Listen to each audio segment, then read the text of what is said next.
ஒவ்வொரு கண்ணுக்கும் இத்துணை பதியங்கள் என்பது கணக்கு உண்டு. உதாரணமாக இந்தரப்பண்ணை எடுத்துக்கொண்டால் அவர் நமக்கு கிடைத்த பதிகங்கள் மொத்தம் 12. அதிலே முதலாவதாக அவர் பாடிய திருப்பதிகம் பித்தாபிரைசூடி. இந்த பித்தாபிரைசூடி திருப்பதிகம் என்ன பலனை கொடுக்கும் என்று நமக்கு தெரியாது. சேக்கிழார் பெருமான் சொல்றார், அந்த பாடலை பாருங்கள்.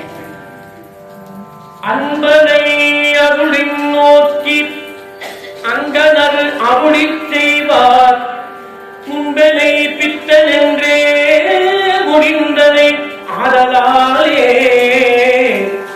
என் பெயர் பித்தன் என்றே பாடுவாய் என்றார் நின்ற வன்பெரும் தொண்டர் ஆண்ட வள்ளலை பாடலுற்றார்.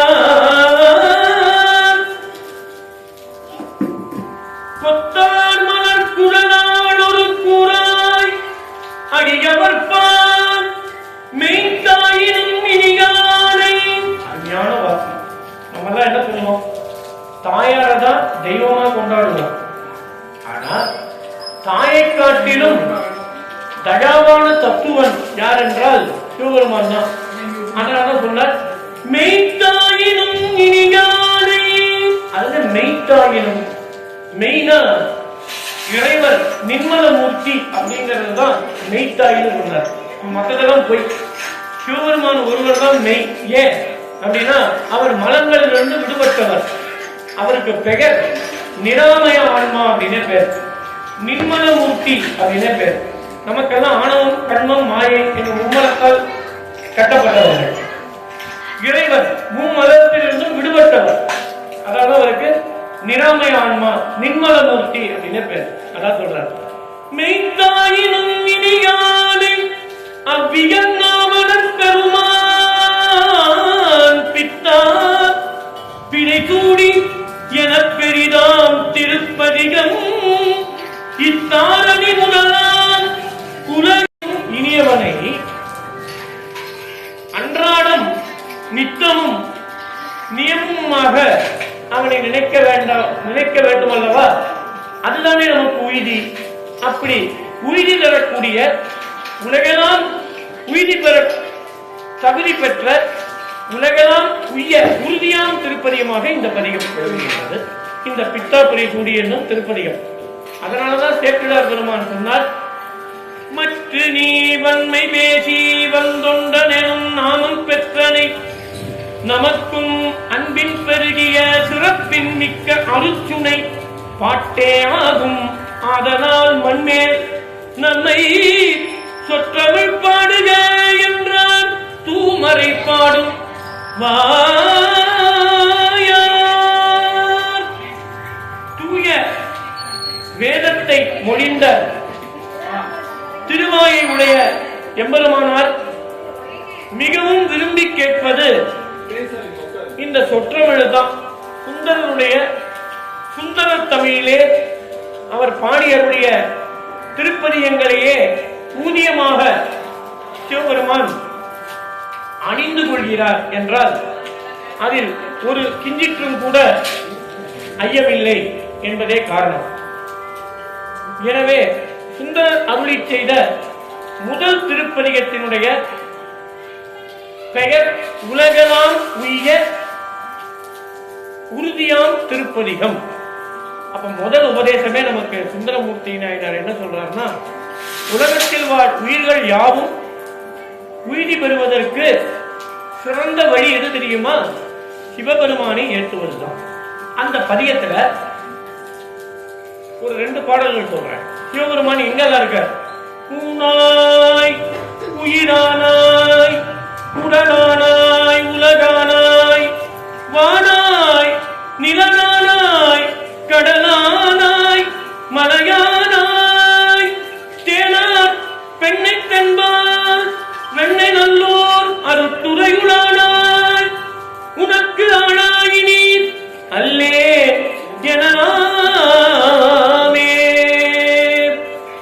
என்ன அர்த்தம்? உடம்பு. உடம்புலயும் சாமி இருக்க. ஏன்னா அவரால் படைக்கப்பட்டதுதான் இந்த உடம்பு. இந்த உடம்புக்கு மனஞ்சோறும் 9 வாயில் குடில் அப்படின்னு பேரு. வலஞ்சோறும் 9 வாயில் குடில். புலால் அப்படின்னு ஒரு பெயர், பிரகிருதி அப்படின்னு ஒரு பெயர், ஊன்மிசை உதிர குப்பை அப்படின்னு ஒரு பெயர், 36 தத்துவங்களால் கட்டப்பட்ட தேகம் என்ற ஒரு பெயர். இப்படி பல பெயர்களை கொண்டது இந்த உடம்பு. இந்த உடம்பை படைத்தவன் சிவபெருமான். அந்த உடம்பாகவும் இருக்கிறார். உயிரானாய், உடம்புக்குள்ள இருக்கிற உயிர், உயிரிலே கலந்து இருக்கிறார். எப்படி கலந்து இருக்கிறார்? ஒன்றாய், வேறாய், உடனாய், இப்படி கலந்திருக்கிறார். ஊனாய், உயிரானாய், உடனானாய், உலகானாய். அங்கங்கு காணப்படுகின்ற எல்லா ஜீவன்களை உள்ளடக்கிய அந்த தேகத்துல இருக்கிற பல்லினா அதுக்கு ஒரு தேகம், மாடுனா அதுக்கு ஒரு தேகம், பறவைனா அதுக்கு ஒரு தேகம். அந்த உடலிலும் இறைவன் விரவி இருக்கின்றான். உலகானாய், எத்தனை உலகம்? 224 உலகம், புவனங்கள். அந்த புவனத்திலே இருக்கிறார். வானாய், நிலனானாய், கடலானாய், மலையானாய், பஞ்சபூதங்களா இருக்கிறார். தேனார் பெண்ணை தென்பால் சிவபெருமான் தித்திக்கும் தேன். அவன் நாமத்தை சொன்னா நம்ம நாக்கு தித்திக்கணும். அதே நான் சொல்லல, சேக்கிழார் பெருமான் சொல்றார். எங்க சொல்றார்? பொங்கினில் பொன்னி தென்கரை கரையூர் கொடுமுடி கோவில் முன்குருகி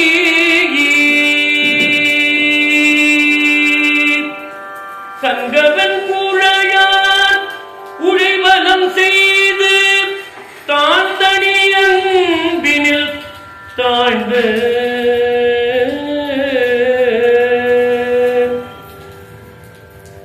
பொங்கிய வேட்கை பெருகிடத் தொழுது புனிதர் பொன்மேனியை நோக்கி இங்கிவர் தம்மை மறக்க ஒண்ணாது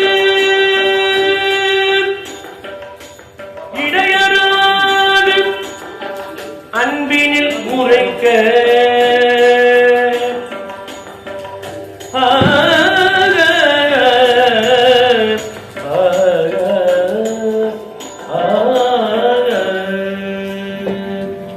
பொங்கிய வேட்கை பெருகிடத் தொழுது புனிதர் பொன் மேனியை நோக்கி இங்கு இவர்களை மறக்க ஒண்ணாது என்று எழுந்தமை குறிப்பினில் எடுப்ப. அப்படி பாடப்பட்ட திருப்பதிகம் தான் நமச்சிவாய திருப்பதிகம். மற்ற பற்றனக்கின்று அது சொல்ற. அங்க என்ன சொல்ற? இறைவனுடைய நாமத்தை சொன்னா சித்திக்கும். அண்ணலார் அடிகள் மறக்கினும் நாம அஞ்செழுத்து அறிய எப்பொழுதும் எண்ணியனாவே. இறைவனுடைய திருவைந்தெழுத்தை எப்பொழுதும் நாம சொல்லிக்கொண்டே இருக்க வேண்டும். அது ஒரு உபதேசம். ஞான உபதேசம் நமக்கு 2வது உபதேசம் செய்யறார். என்ன செய்யறார்? இறைவனுடைய திருநாமத்தை இடையறாது இயம்ப வேண்டும் என்பது அவர் கொடுக்கின்ற 2வது உபதேசம். முதல் உபதேசம் என்ன? சிவனுக்கு உகந்தது பாட்டு தான், அந்த பாட்டை பாடுங்க. 2வது இறைவனுடைய முதல்ல என்ன சொன்னார்? இறைவர் மெய்த்தாயினும் இனியவன்.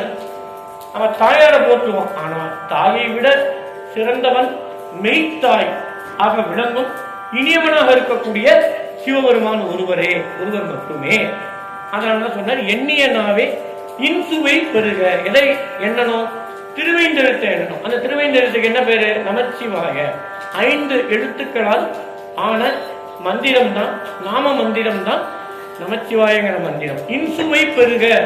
அந்த சொல்ல சொல்ல சுவை நாக்கில வரும். இன்சுவை பெருகும், இடையராது இயம்பும். எப்ப பெருகும் அப்படின்னா நம்ம இடையராது சொல்லிக்கிட்டே இருக்கணும். அதனாலதான் அடுத்த பாட்டுல சொன்னார், அண்ணலார் அடிகள் மறக்கினும். என் சிந்தை கூட உன்னை மறந்துடும், ஆனா என்னுடைய நாவானது எப்பொழுதும் உன் நாமத்தை சொல்வதற்கு மறக்காது. நம்மளே பாத்தீங்கன்னா சிந்தனை எங்கேயோ இருக்கும், வாய் ஏதோ ஒன்று சொல்லும். அது போல சொல்லுவார். என் சிந்தனை மாறினா கூட என் நாவானது உன்னுடைய நாமத்தை சொல்லிக்கொண்டே இருக்க வேண்டும். அண்ணலார் அடிகள் மறக்கினும் நாம அஞ்செழுத்து அறிய எப்பொழுதும் எண்ணியனாவே இன்சுவை பெறுக. அப்ப சிவபெருமான் நாமத்தை சொன்னா தித்திக்கணும் அப்படின்னு இன்னொரு பாட்டுல சொல்ற. காமாத்தமெனும் கார்வலைப்பட்டு நான் கோமாத்தை அறியாது புலம்புவேன். இது அப்பருடைய பாடல். ஆமாத்தூர் அரணே என்று அழைத்ததும், ஆமாத்தூர் அரணே, அரண் நடத்தும் நமக்கு பாதுகாப்பு நடத்தும். நீங்க என்ன சொல்லுவீங்க? எனக்கு பாதுகாப்பு என்னுடைய கணவர், என்னுடைய மாங்கல்யம், எனக்கு பாதுகாப்பு இந்த வீடு, எனக்கு பாதுகாப்பு நான் வங்கியில சேர்த்து வச்ச ரொக்க பணம், இப்படித்தான் நாம சொல்லுவோம். அதெல்லாம் நமக்கு பாதுகாப்பா? இல்லவே இல்லை. எது பாதுகாப்பு என்றால், நாம அன்றாடம் செய்கின்ற வழிபாடுதான் நமக்கு அரண். அரண் என்ன? பாதுகாப்பு. எண்ணிய நாவே இன்சுவை பெருக இடையராது இயம்பும் என்று இதனை திண்ணிய உணர்வில் கொள்பவர். நமக்கு அந்த உணர்வு வரணும். என்ன உணர்வு? சிவபெருமான் ஒருவனே விரையார் கொன்றையினாய் விமலா இனி உன்னையல்லால் உரையேன் நாவதனால் உடலில் உயிர் உள்ளளவும். இந்த உடல்ல உயிர் இருக்கிற வரைக்கும் சிவனுடைய புகழை சொல்லினே இருக்கணும். சிவனுடைய நாமத்தை இயம்பிக் கொண்டே இருக்க வேண்டும். சிவனுடைய பொருள் சேர் புகழை பாடிக்கொண்டே இருக்க வேண்டும். சிந்தையிலே நீங்காது எண்ணிக்கொண்டே இருக்க வேண்டும். அப்படிலாம் நினைச்சோம்னா சாமி நம்ம நெஞ்சத்துல வந்து உட்கார்ந்து போகுது. ஏற்கனவே இருக்க உயிருக்கு உயிரா இருக்கிறார். நாம அதை நினைக்கல. சாமியாவது பூமியாவது நம்ம நினைக்காம எதையோ நினைச்சுட்டு இருக்கோம். உண்மையிலேயே இறைவன் நம் உயிருக்கு உயிராய் நம்மோட இரண்டரை கலந்து இருக்காங்க. அதை மறந்ததுனாலதான் நமக்கு அந்த உணர்வு இல்லை. அதுதான் சொல்ற. அந்த உணர்வு வரணும் அப்படின்னா 5 எழுத்து வரும். திண்ணிய உணர்வினில் கொள்பவர் மற்ற பற்றிலே சொல்றாங்க. பற்று, எதை பற்ற வேண்டும், எதை நீங்கி இருக்க வேண்டும், எதை பற்ற வேண்டும், எந்த பற்றிலிருந்து விடுபட வேண்டும். சிவபெருமான் திருவடியை மட்டுமே நாம் பற்ற வேண்டும். ஏனைய அனைத்தையும் நாம் அந்த பற்றிலிருந்து விடுபட்டு கொண்டு வர வேண்டும்.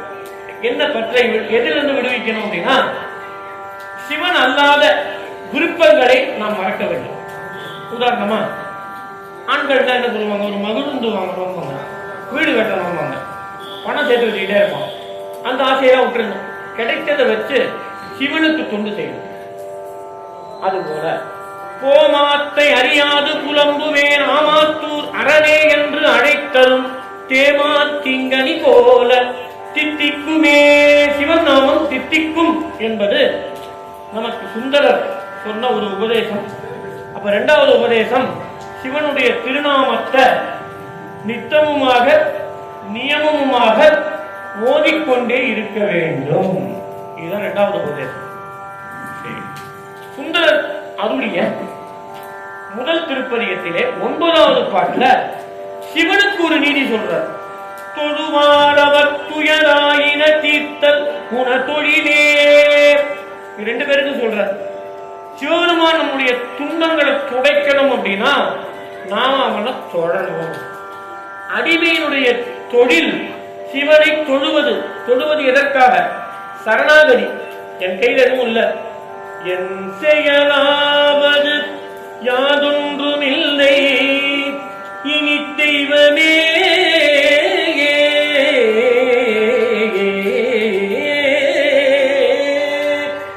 உன் செயலே என் உணரப் பெற்றேன், இந்த ஊனெடுத்த பின் செய்த தீவினை யாதொன்றும் இல்லை, பிறப்பதற்கு முன் செய்த தீவினையோ இங்கன் வந்து மூண்டதுவே, பிறப்பதற்கு முன் செய்த தீவினையோ இங்கன் வந்து மூண்டதுவே.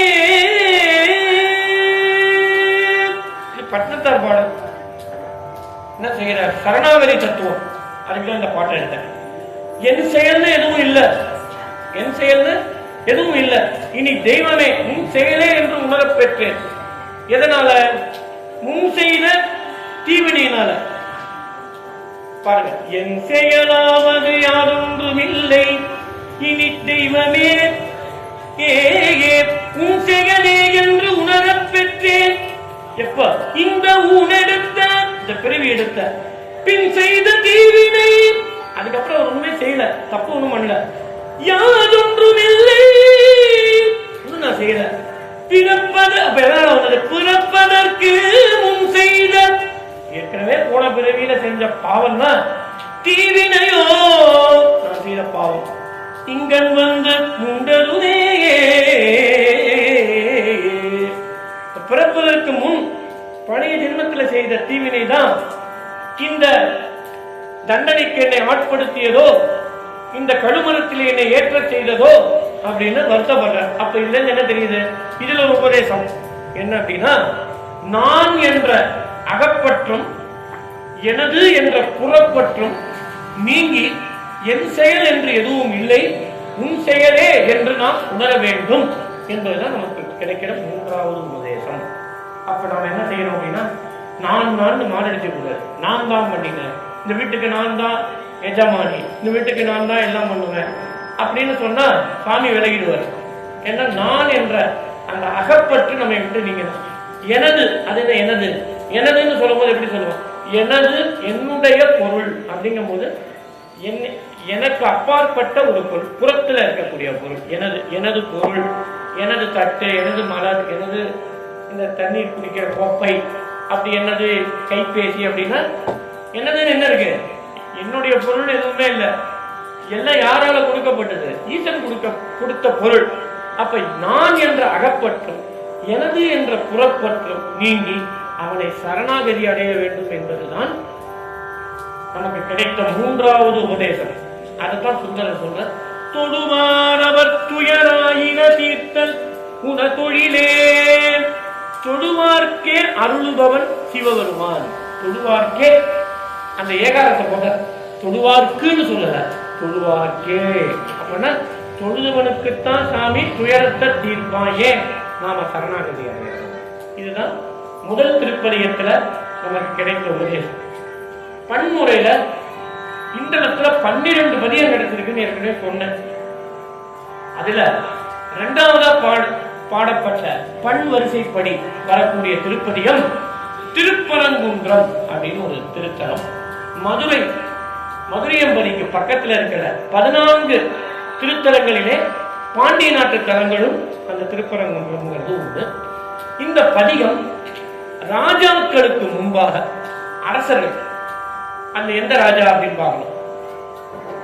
அடியேன் உமக்கு ஆட்சியை அஞ்சுதும் என்று அமரர் பெருமானை ஆரூரன் அஞ்சி முடியால் உலகாண்ட மூவேந்தர் முன்னே சேர சோழ பாண்டியர்கள். அந்த ராஜாக்களுக்கு முன்பு இந்த பதியத்தை பாடினானா சுந்தரர். அந்த பதியத்துல ஒரு சிறு பாடல்கள்ல நமக்கு ஒரு உபதேசங்கள் ஒளிஞ்சிருக்கும் இல்லையா? மொத்த 10-11 பாட்டு கொண்ட பதியம் அது. அதுல சொல்ற என்ன சொல்றான்னு பார்ப்போம். இங்கே என்ன தெரியுமா சொல்ற? சிவபெருமான் தலைவன், நாம தான் அடிமை.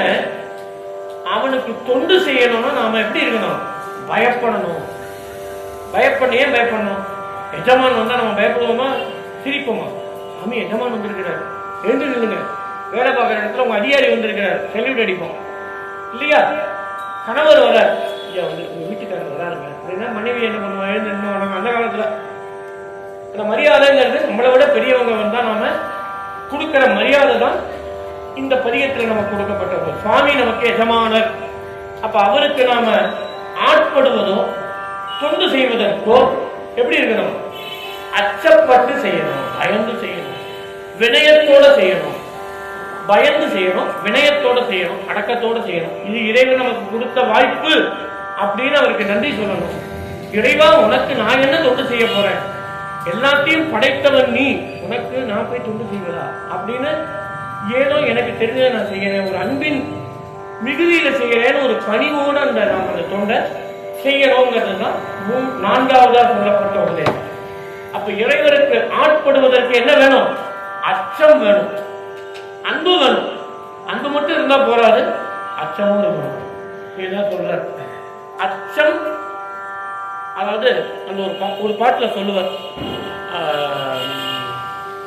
அஞ்சியாகிலும் அன்புபட்டாகிலும் வாடி நினை நின்றியூரினை. இது அப்பருடைய வாக்கு. திருநாவுக்கரசர் அவரு சொல்றார், அஞ்சியாகிலும் அன்புபட்டாகிலும் அப்ப அச்சத்தோட தான் சிவனை நாம அணுகணும். ஒரு பாட்டுல சொல்ற அருந்து என் மேல்வினைக்கு அஞ்சி வந்தடைந்தேன் ஆவடுதுறை ஆதி அம்மானே. இது சுந்தரனுடைய வாக்கு தான். ஒரு பெரியத்துல சொல்ற தெருந்தவாயிடை நூல் கொண்டு சிலந்தி சித்திரப்பந்தல் சிக்கனையற்ற சிலந்தி தான் பூஜை பண்ணிருக்கு. சுருண்ட செஞ்சடையாய் அது தன்னை சோழனாக்கிய தொடர்ச்சி கண்டு அடியேன். அதாவது இந்த வரலாறு கேள்விப்படுறார் சுந்தரர். என்ன வரலாறு? சிலந்தி சிவனுக்கு சித்திரப்பந்தல் அமைத்து அதை யானை கலைக்க இறைவர் யானைக்கு முக்கியையும் சிலந்திக்கு ராஜா என்கிற மறுபிறவியும் கொடுத்து ஆட்கொண்டாரா. அந்த கதையை கேட்டு எனக்கு ஒரு சிந்தனை வந்ததுன்னு சொல்றார் சுந்தரர். புரண்டு வீழ்ந்து சிவனை நினைக்கும் பொழுது அவனுடைய கீர்த்திகளை நினைத்து நாம புரணணுமா. புரணம் என்ன? சின்ன பிள்ளைகள்லாம் ஒரு சாமான் வாங்கி தரணும்னா கீழே விழுந்து புரணும் தெரியுமா? ஏன்? அதுக்கு வேண்டியது கிடைக்கலையா? அப்ப சிவபெருமான நாம நினைச்சோம்னா அவர் எல்லாத்தையும் கொடுத்திருக்கிறார். அவருடைய கீர்த்திகளை நினைத்து நாம புரள வேண்டும். புரண்டு வீழ்ந்து கீழே விடணும், புரளணும். நின் பொன்மலர் பாதம், சிவனுடைய திருவடி தங்கத்தை நிகர்த்தது. பொன்மலர் பாதம், மலர்னா தாமரை, மலர் பாதம்னா தாமரையை நிகர்த்த சிவந்த திருப்பாதம், தங்கத்தை நிகர்த்த பாதம். போற்றி போற்றி என்று அவனுடைய திருவடியை போற்றணும். எப்படி போற்ற தெரியுமா? தெரியாது. அப்பர் பாடியிருக்கிறார் போற்றி திருத்தாண்டகம். கற்றவர்கள் உண்ணும் கலியே போற்றி கடலடைந்தார் செல்லும் கரியே போற்றி பாடினார். எல்லாம் சிவன் என்ன நின்றாய் போற்றி எரி சுடராய் நின்ற இறைவா போற்றி. இந்த பாட்டை பாடுவோம், நல்லா இருக்கும். எல்லாம் சிவன் என்ன நின்றாய் போற்றி. நீங்க சொல்றீங்களா? அப்பதான் உங்களுக்கு ஒரு பார்ட்டிசிபேஷன் இருக்கும். நானே சொன்னா கொட்டாய் வருவீங்க, நீங்க பாட்டீங்கன்னா கொட்டாய் வராது. எல்லாம் சிவன் என்ன நின்றாய் போற்றி. இன்னைக்கு ஜீவ திருநாள்ல சொல்றாரு பாருங்க. எரி சுடராய் நின்ற இறைவா போற்றி, கொல்லார் வழுவாட்படையாய் போற்றி, கொல்லும் கூற்றொன்றை உதைத்தாய் போற்றி,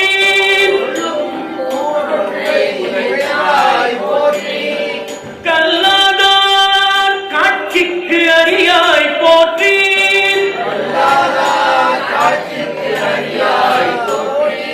கற்றவர்கள்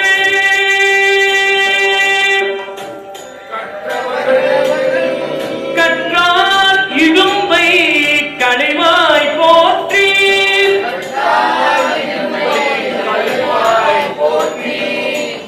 என்ன அர்த்தம்? கற்றார் இடும்பை களைவாய் போற்றி.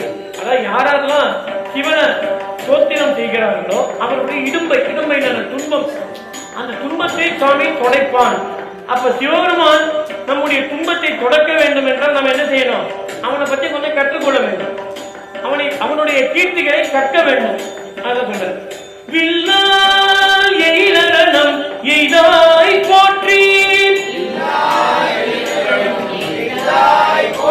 வீரட்டம் காதல் விமலா போற்றி.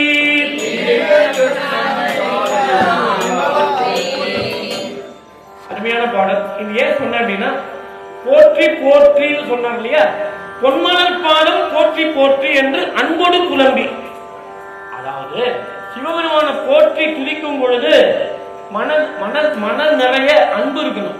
குழந்தைய கொஞ்சம் போது அன்பா தானே கொஞ்சம் இல்லையா? நமக்கு பிடித்தவர்களை பார்த்தா நம்ம அன்பா இருக்கும்.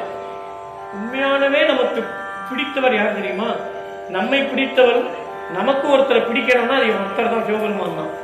அந்த கடவுளா இருக்கக்கூடிய பரம்பொருள் சிவபெருமான் ஒருவன் தான். அவன் மீது மட்டுமே நாம் காதல் கொள்ள வேண்டும், அவன் மட்டுமே நாம் அன்பு செலுத்த வேண்டும். அவனுடைய திருவடி பொன்மலர் பாதத்தை போற்றி போற்றி என்று அன்போடு புலம்பி. யார் புலம்புவான்? யார் எது மீது பற்று வச்சிருக்கிறானோ அவன் தான் அந்த பொருள் இல்லைன்னா குழம்புவான். நான் ₹1,00,000 வச்சிருக்கிறேன், திருடன் போயிட்டான், போச்சேன்னு குழம்பிட்டே இருப்பேன். ஏன்? அந்த பணத்தின் மீது எனக்கு காதல். நாம யார் மீது காதல் வைத்திருக்கிறோமோ அந்த காதல் நம்ம அந்த காதலுக்குரியவர் நம்மிடம் இல்லை என்றால் நம்ம என்ன பண்ணுவோம்? குழம்புவோம், வருத்தப்படுவோம். அதாவது ஒரு தாயாருக்கு பிள்ளை இறந்துட்டான்னா அந்த தாயார் வருத்தப்பட்டுட்டே இருப்பார். ஒரு கணவனுக்கு மனைவி இல்லைன்னா அந்த கணவன் வருத்தப்படுவோம். ஏன்? காதல் வச்சுதான்.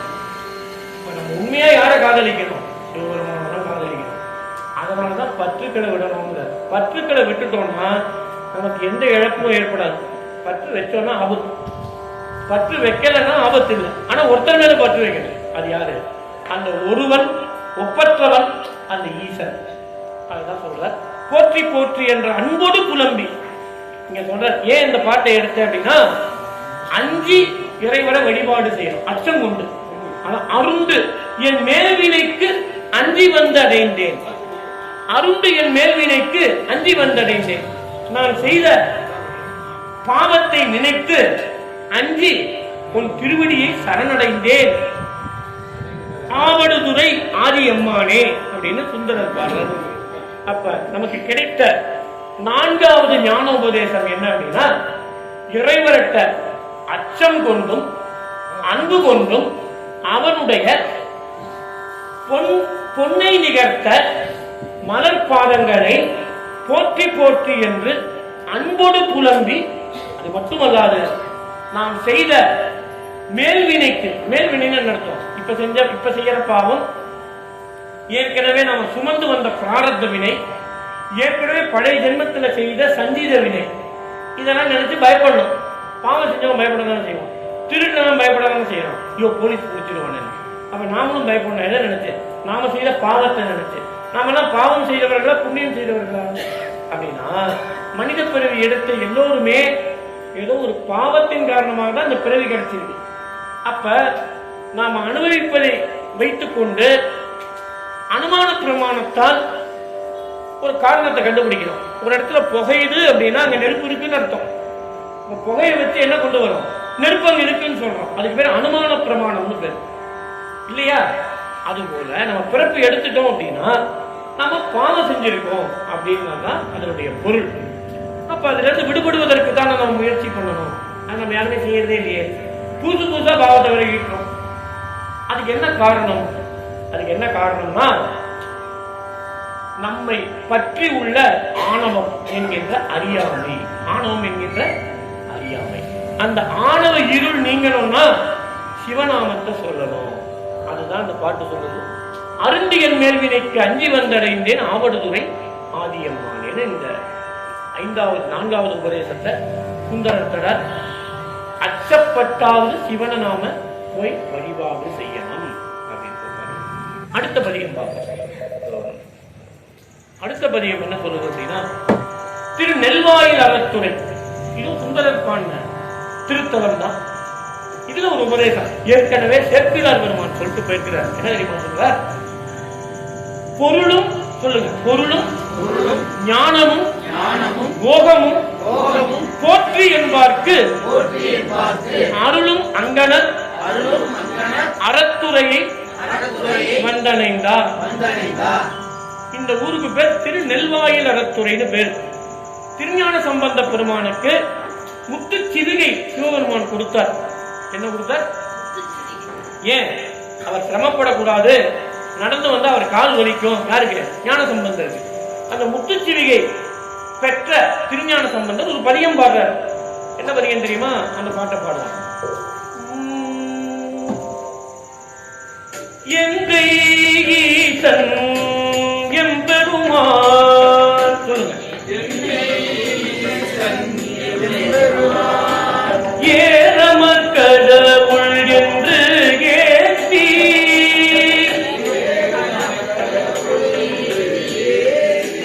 சிந்தை செய்பவர்க்கெல்லாம்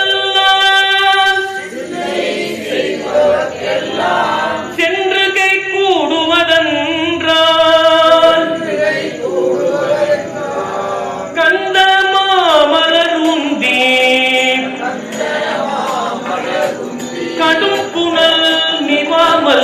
கரைமேல் அந்தன் சோலை நெல்வாயில் அருத்துறை அடிகள் தம் அருளே. அருமையான பாடல். இதுல என்ன சொல்றான்னு பார்ப்போம். திருநெல்வாயில் அருத்துறை தான் மூன்றாவதா நமக்கு கிடைத்த திருப்பதிகம். சுந்தரர் பாடியது. அந்த ஊருக்கு திருஞான சம்பந்தரும் பாடியிருக்கிறார்.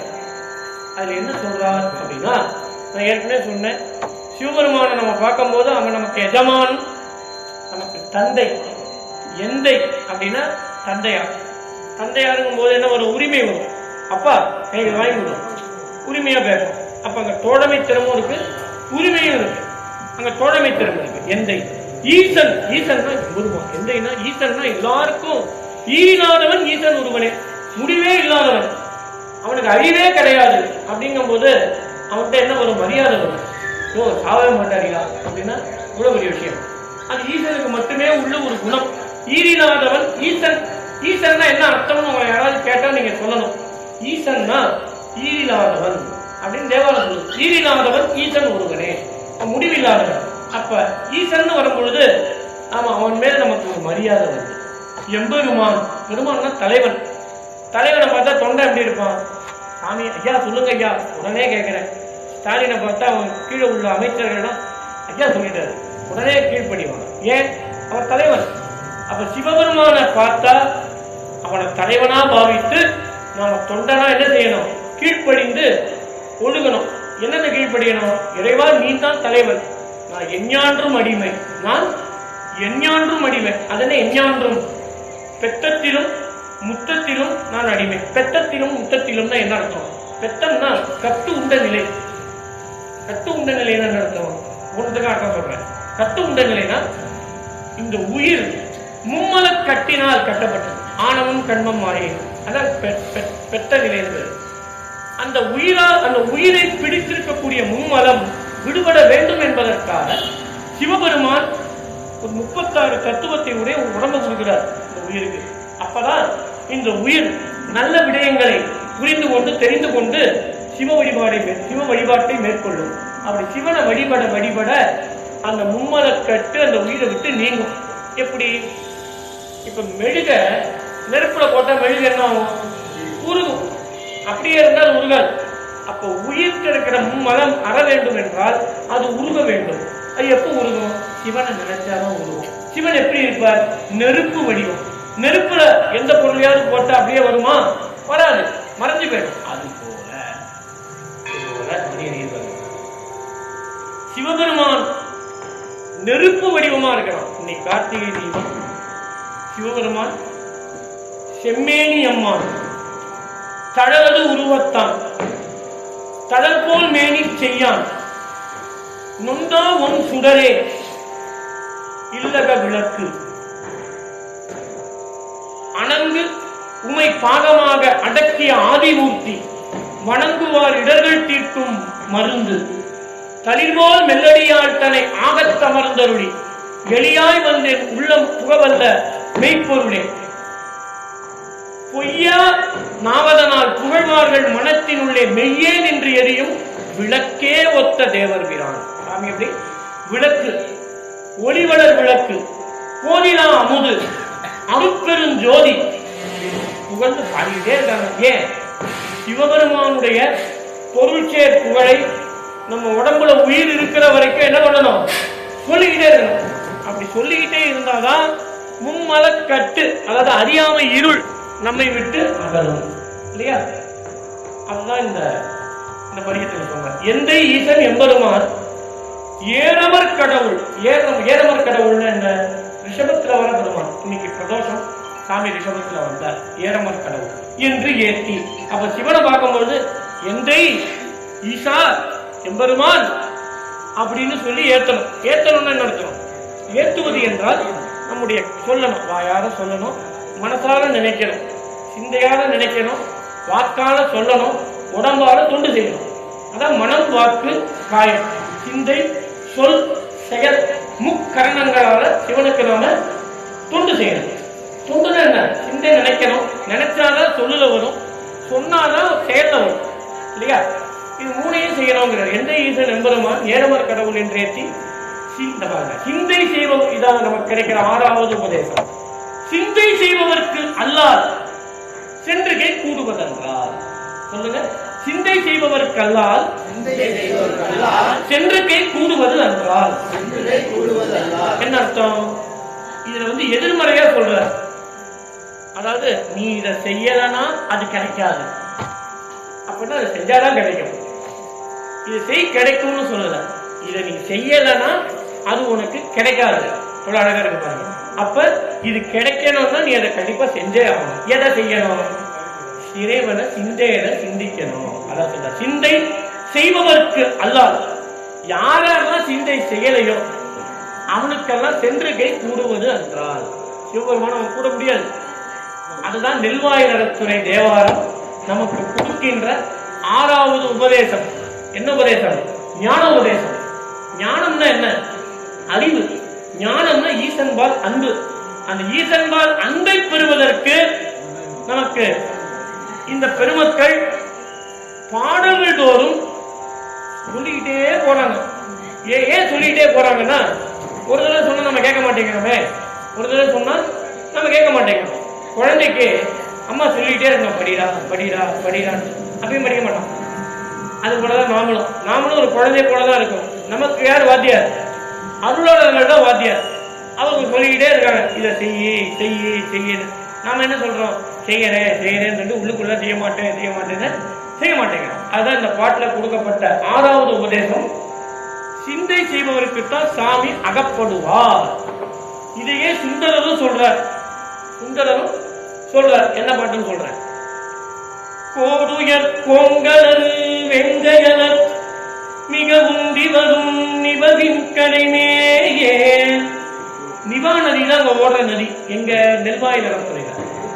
நீடுயர் சோலை, அந்த சோலை, அந்த ஊரு சோலைகளால் நிரப்பப்பட்டது. நம்ம ஊர் மாதிரியே உள்ள தென்னை மரம், குளிர்ந்த சோலை மரங்கள்.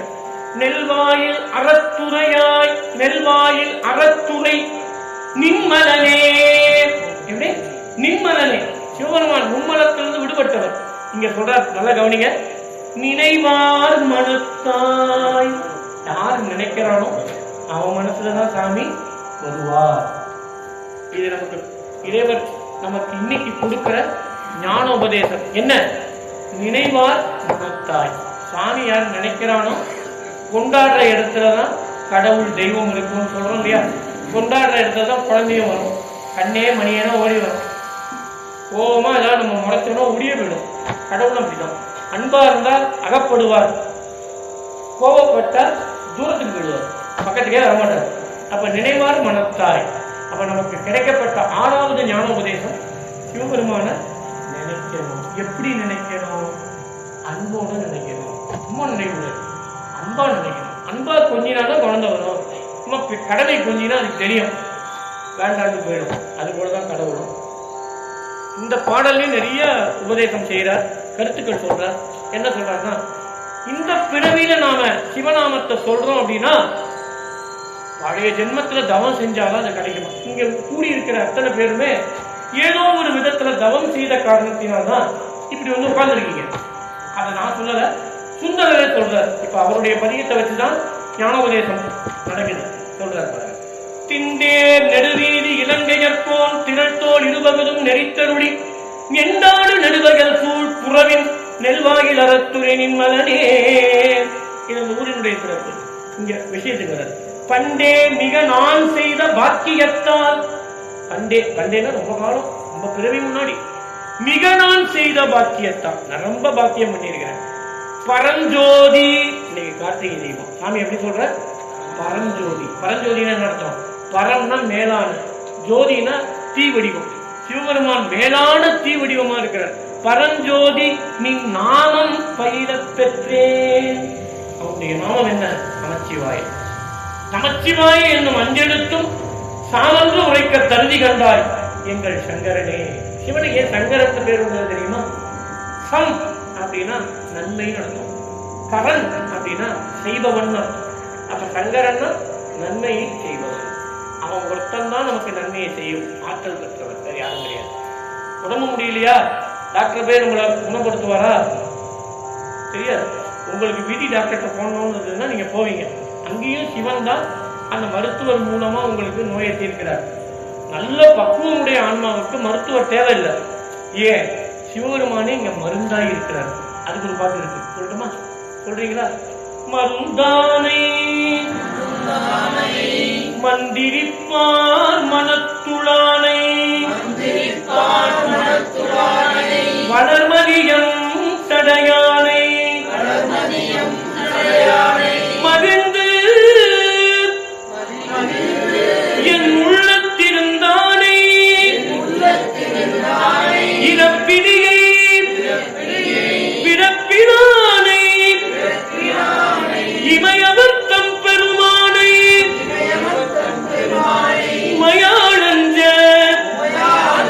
கருத்தாழ மத களிற்றின் குறிப்போர்த்தானை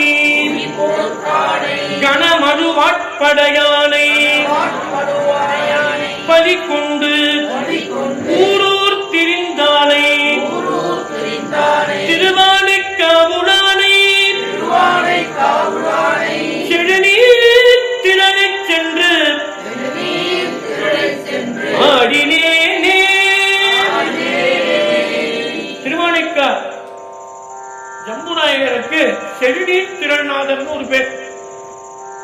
சுவாமி நீர் வடிவம் கொண்ட லிங்கம். ஆனா அவருடைய திருமேனி எப்படி தெரியுமா இருக்கும்? தழலது உருவத்தான். தழல் நெருப்பு. அப்ப அவனுடைய உருவம் நெருப்பு உருவம். அவனுடைய உருவம் முகம் நெருப்பு போல இருக்குமா? இன்னைக்கு கார்த்திகை தீபம் தழலது உருவத்தான். பாரியா, தடல் எரியுது, தக தகன்னு எரியுதுங்கிறோம் இல்லையா? அது போல சுவாமி நெருப்பு வடிவம் கொண்டவன். யாரு? ஈசன். திருவானைக்கா சாமி நீருக்குரிய தலம். அவர் தண்ணி வடிவத்தில் தான் இருக்கணும். அவர் செழுநீர் திரள்நாதர், நீரினுடைய திரட்சியா இருக்கிற நாதர். ஆனா அவருடைய உருவம் தழலது உருவத்தான். தடல் போல் மேனி செய்யானை. செய்யானை சிவந்தவன் இருக்கும். தடல் போல் மேனி, நெருப்பு போல அவன் மேனியா இருக்கும். நெருப்பை போய் தொட முடியுமா? தொட முடியாது. அப்படி இருக்கிறவன் யாரு? சிவபெருமான். இந்த பாட்டை ஏன் சொன்னேன் அப்படின்னா, நான் என்ன சொன்னேன்? நல்ல பக்குவமுடைய ஆன்மாவுக்கு மருத்துவர் தேவையில்லைன்னு சொன்னேன். எல்லாருக்கும் இல்ல, பக்குவமுடைய ஆன்மா. அப்ப பக்குவம்னா என்ன? பக்குவம்னா இறைவரை யார் மறவாம நினைச்சுட்டே இருக்கானோ அவன் தான் பக்குவமுடைய ஆன்மா. அவனை விட்டு நீங்க வராது சிவபெருமான், நீங்க மாட்டார். என் சிந்தை நீங்கா இறைவா போற்றி, என் சிந்தை நீங்கா இறைவா போற்றி. அப்ப நம்ம என்ன பண்ணணும்? நினைப்பவர் மனம் நீங்க இல்லானே. இல்ல கவனிங்க, சுவாமி நம்மளை விட்டு நீங்காம இருக்கிறதா நாம என்ன செய்யணும்? சொல்லுங்க. நினைக்கணும். எப்படி நினைக்கணும்? அன்போடு நினைக்கணும். எப்ப நினைக்கணும்? எப்போதும் நினைக்கணும். அத ஒரு பாட்டுல சொல்ற, அந்த பாட்டையும் பார்ப்போம்.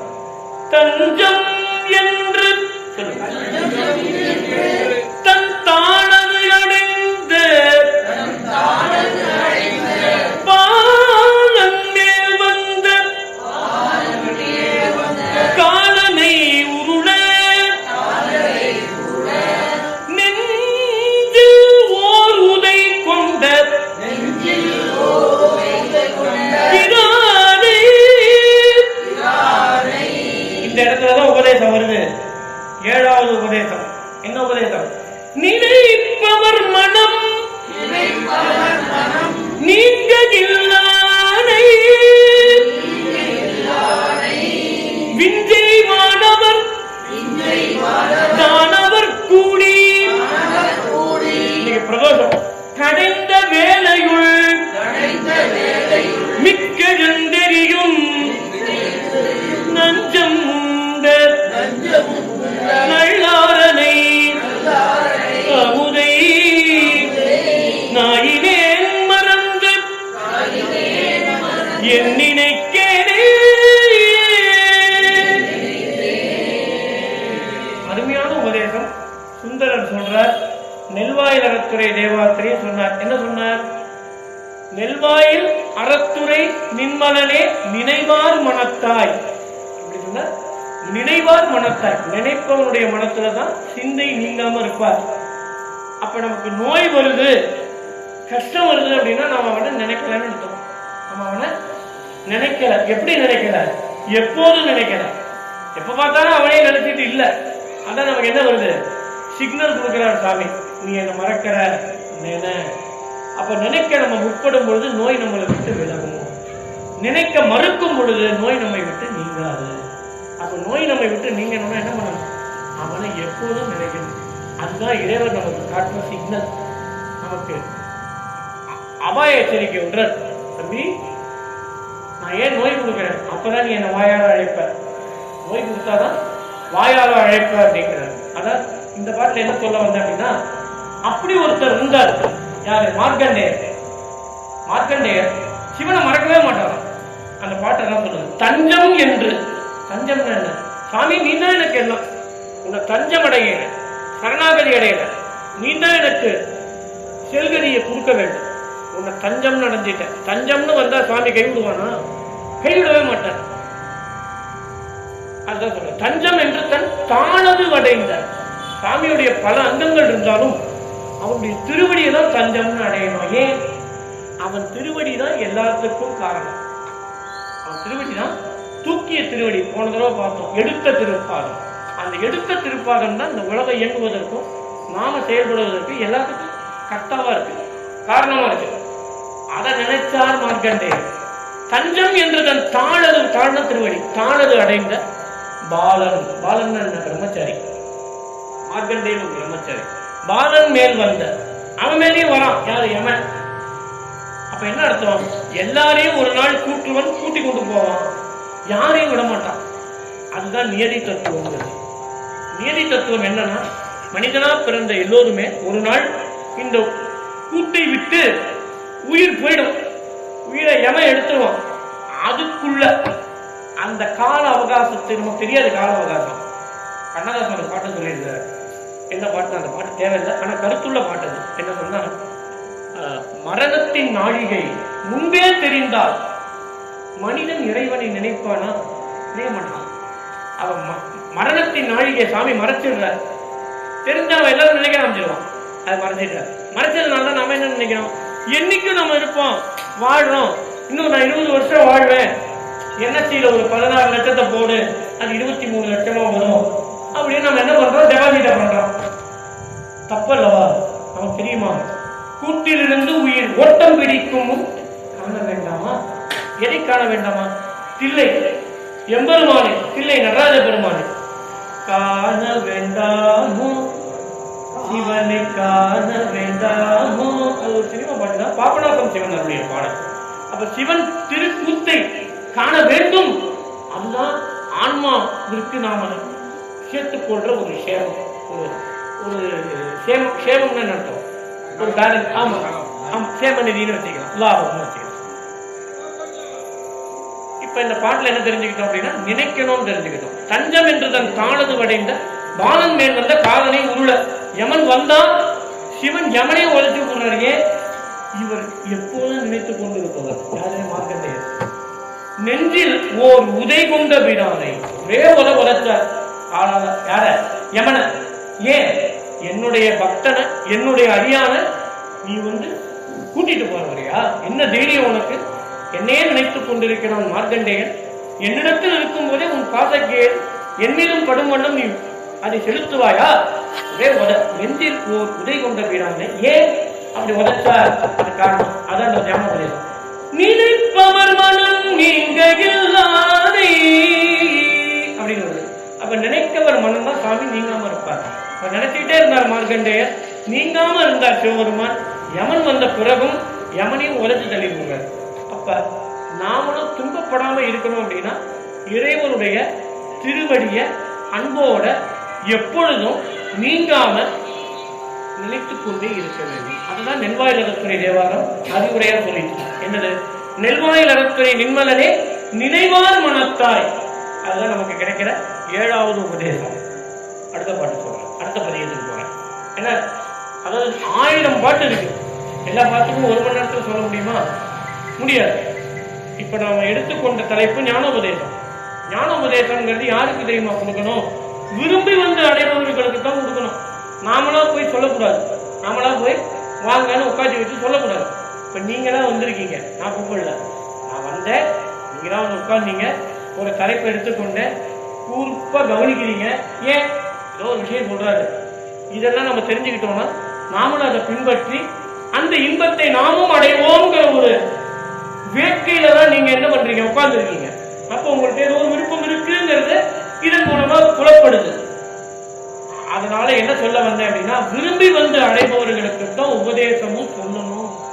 தாகம் எடுத்தவனுக்கு தான் தண்ணி கொடுக்கணும். தாகம் இல்லாதவன் தண்ணியை கொடுத்தா என்ன பண்ணுவோம்? தண்ணியை தூக்கி எறிஞ்சிடுவோம். அதனால பாவம் தான் நமக்கு வரும். அது இன்னொருத்தருக்கு தாகத்தை தீர்த்திருக்கும் அல்லவா, அதை நம்ம செய்ய மறுத்ததுனால நமக்கு என்ன வரும்?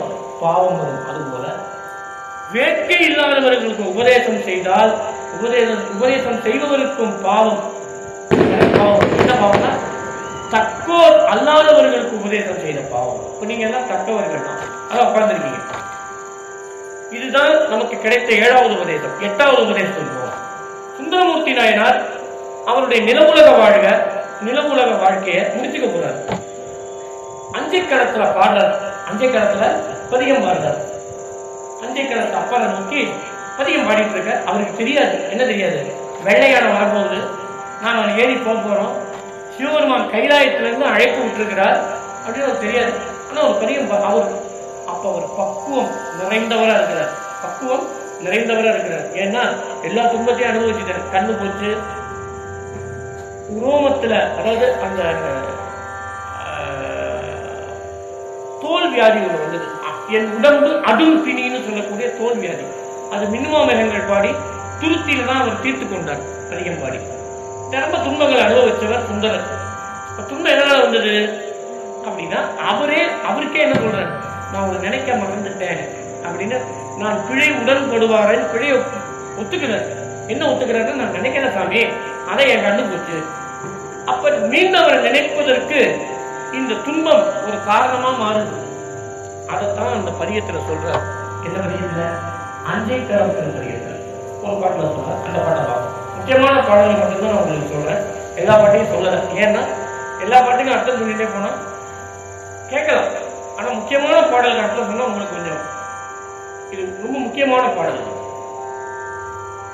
அந்த 7வது பாட்டுல சொல்ற. என்ன தெரியுமா சொல்ற? இவர் நல்ல பக்குவம் அடைஞ்சிட்டாரு. பக்குவம் அடைஞ்சவர்களே இருக்கும், ரொம்ப நிறைகுணம் தடுமாதுங்களா, அப்படியே நிச்சிந்தையா இருக்கும், யார்ட்டையும் பேச மாட்டான். ஆனா சிவன் புகழ சொல்லிட்டே இருக்கும். அது சொல்ற. ஆக்கும் சொல்றீங்களா?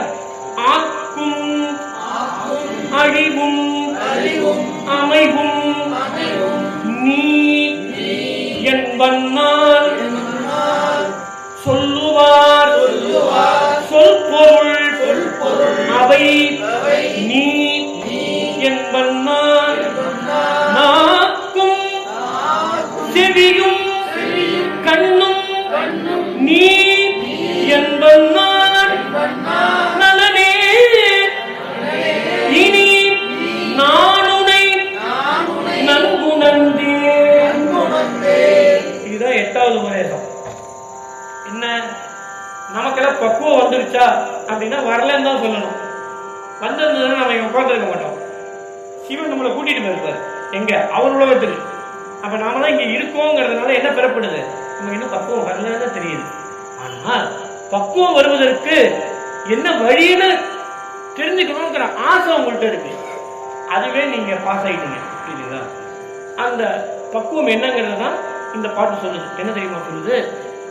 ஏற்கனவே முதல்ல சொன்னபடி நான் எனது என்ற அகப்பற்றும் புறப்பற்றும் நம்மை விட்டு நீக்க வேண்டும். அதுதான் இந்த பாட்டு சொல்லுது. ஆக்கும் எதை எப்பொருளும் ஆக்குவான் ஈசனே. எப்பொருளும் சொல்லுங்க,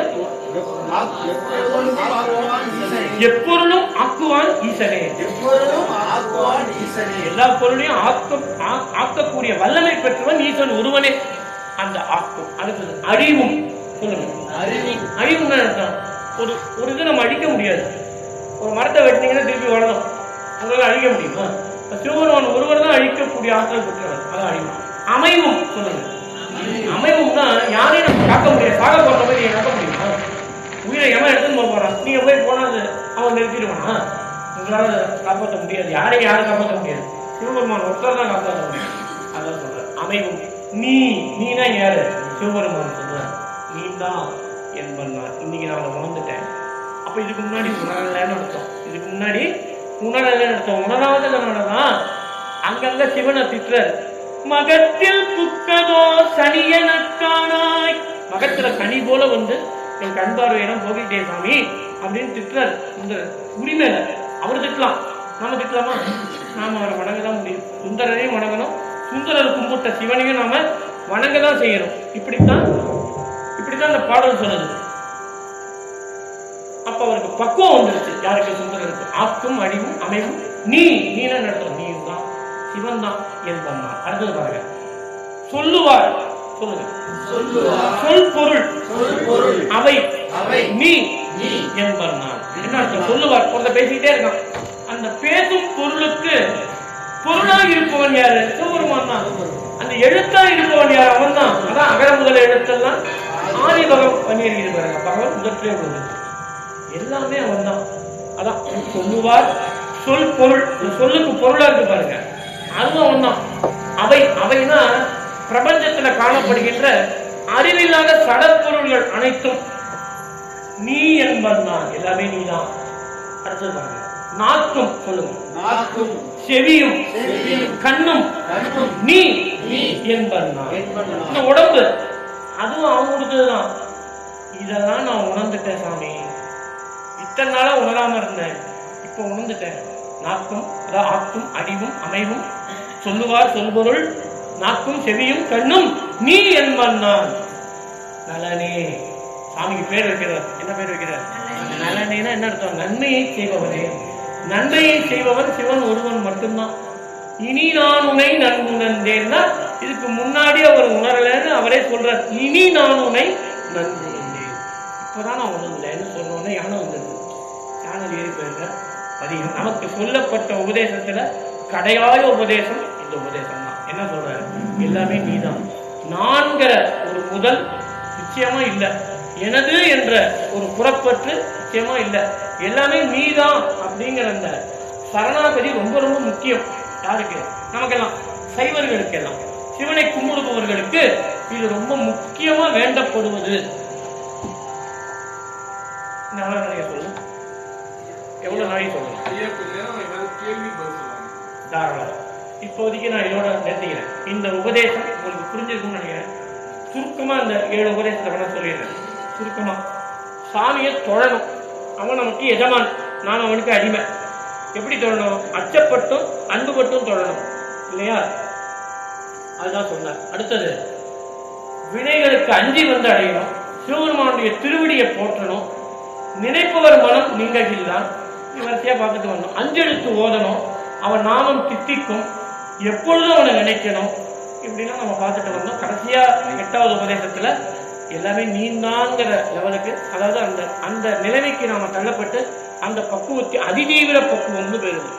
எல்லாமே நீதாங்கிற அந்த நிலைக்கு நாம தள்ளப்படணும் அப்படின்னா சிவனை எப்போதும் மறவாது ஏற்றிக்கொண்டே இருக்க வேண்டும் என்பதுதான் நமக்கு சொல்லப்பட்ட ஞானியருடைய உபதேசமாக கருதி இந்த அளவுல இந்த உரையை நிறைவு செய்து கொண்டு, நீங்க ஏதாவது கேள்விகள் இருந்தா கேட்கலாம். எனக்கு தெரிஞ்சா பதில் சொல்றேன், கேட்கலாம். கேள்வி வந்து அவங்களுடைய சொந்த வாழ்க்கையில் இருக்க மாட்டாங்க, பொதுவான விஷயமா கேட்கலாம். பொதுவான விஷயமா சிவபக்தி அது மாதிரி விஷயத்தை கேட்கலாங்க. சிவ வழிபாடுன்னு பண்றீங்க, அடியார் வழிபாடுன்னு சொல்லி அதுக்கு நாயனார் பத்தி பண்றீங்க. ரெண்டுல எது சிறப்பான விஷயம்? நல்ல கேள்வி. அதாவது சிவபெருமானுக்கும் அடியாருக்கும் வித்தியாசம் கிடையாது. ஆனா அடியார் அப்படிங்கிற ஒரு நில அந்த பதவியை பெறுவதற்கு சில தகுதிகள் இருக்கு. முதலமைச்சர் எல்லாம் ஆயிட முடியுமா? அவனுக்குன்னு ஒரு தகுதி. என்ன தகுதி? ஓட்டு பெறணும், அவன் மக்களுடைய அன்பை பெறணும், மதிப்பை பெறணும், நம்பிக்கையை பெறணும். இவ்வளவு இருக்கு. அப்பதான் அவனை முதலமைச்சர் பதவியில உட்காந்து வைப்பாங்க. கலெக்டர்னா ஐஏஎஸ் படிக்க. அது போல அடியாருக்குன்னு சில இலக்கணம் இருக்கு. சிவனுக்கு இலக்கணம் நமக்கு தெரியும். அவர் தான் முழுமுதற் கடவுள். அவருக்கு போய் நம்ம இலக்கணம் சொல்ல முடியாது. அவர் என் குணத்தான், அவன் தான் எல்லாத்துக்கும் அதிபதி. அதனால அவன் முழுமுதற் கடவுள் நம்ம ஒத்துக்கிட்டோம். ஆனா அடியார் அப்படி நம்ம சொல்ல முடியுமானா அந்த தகுதி இருந்தா அவன் அடியார். என்ன தகுதி அப்படின்னா அவன் சிவனை எப்பொழுதும் நினைத்து கொண்டு புலம்பிக் கொண்டு பிதற்றிக் கொண்டு இருப்பவன் தான் சிவனடியார். அடிமைன்னு உணர்ந்தவன் தான் அடியார். எந்நிலையில் நின்றாலும் எக்கோலம் கொண்டாலும் மன்னிய சீர் சங்கரன் தாள் மறவாமை பொருள் அப்படின்னு நினைப்பவன் தான் அடியார். நின்றாலும் இருந்தாலும் கிடந்தாலும் நடந்தாலும் வென்றாலும் துயின்றாலும் விழித்தாலும் இமைத்தாலும் மன்றாலும் மலர்பாலும் ஒரு காலம் மறவாமை அவன் தான் அடியார். குன்றாத மனமுடையார். ஒரு நாள் கூட சோர்வு இல்லாம சிவனுக்கு ஓடி ஓடி செய்யலாம் தொண்டு. அவன் உண்மையான அடியார். தொண்டரான் குணம் அவன் தான் தொண்டர். அதனாலதான் தொண்டரை சிவனா பாவிச்சாங்க நாயன்மார்கள். அவங்களுக்கு தெரியும் வந்திருப்பவர் சிவன் ரூபத்துல வந்த தொண்டர் வடிவத்துல வந்த சிவன். இந்த தொண்டர் வடிவத்துல யார் இருக்கா? சிவன் இருக்கான்.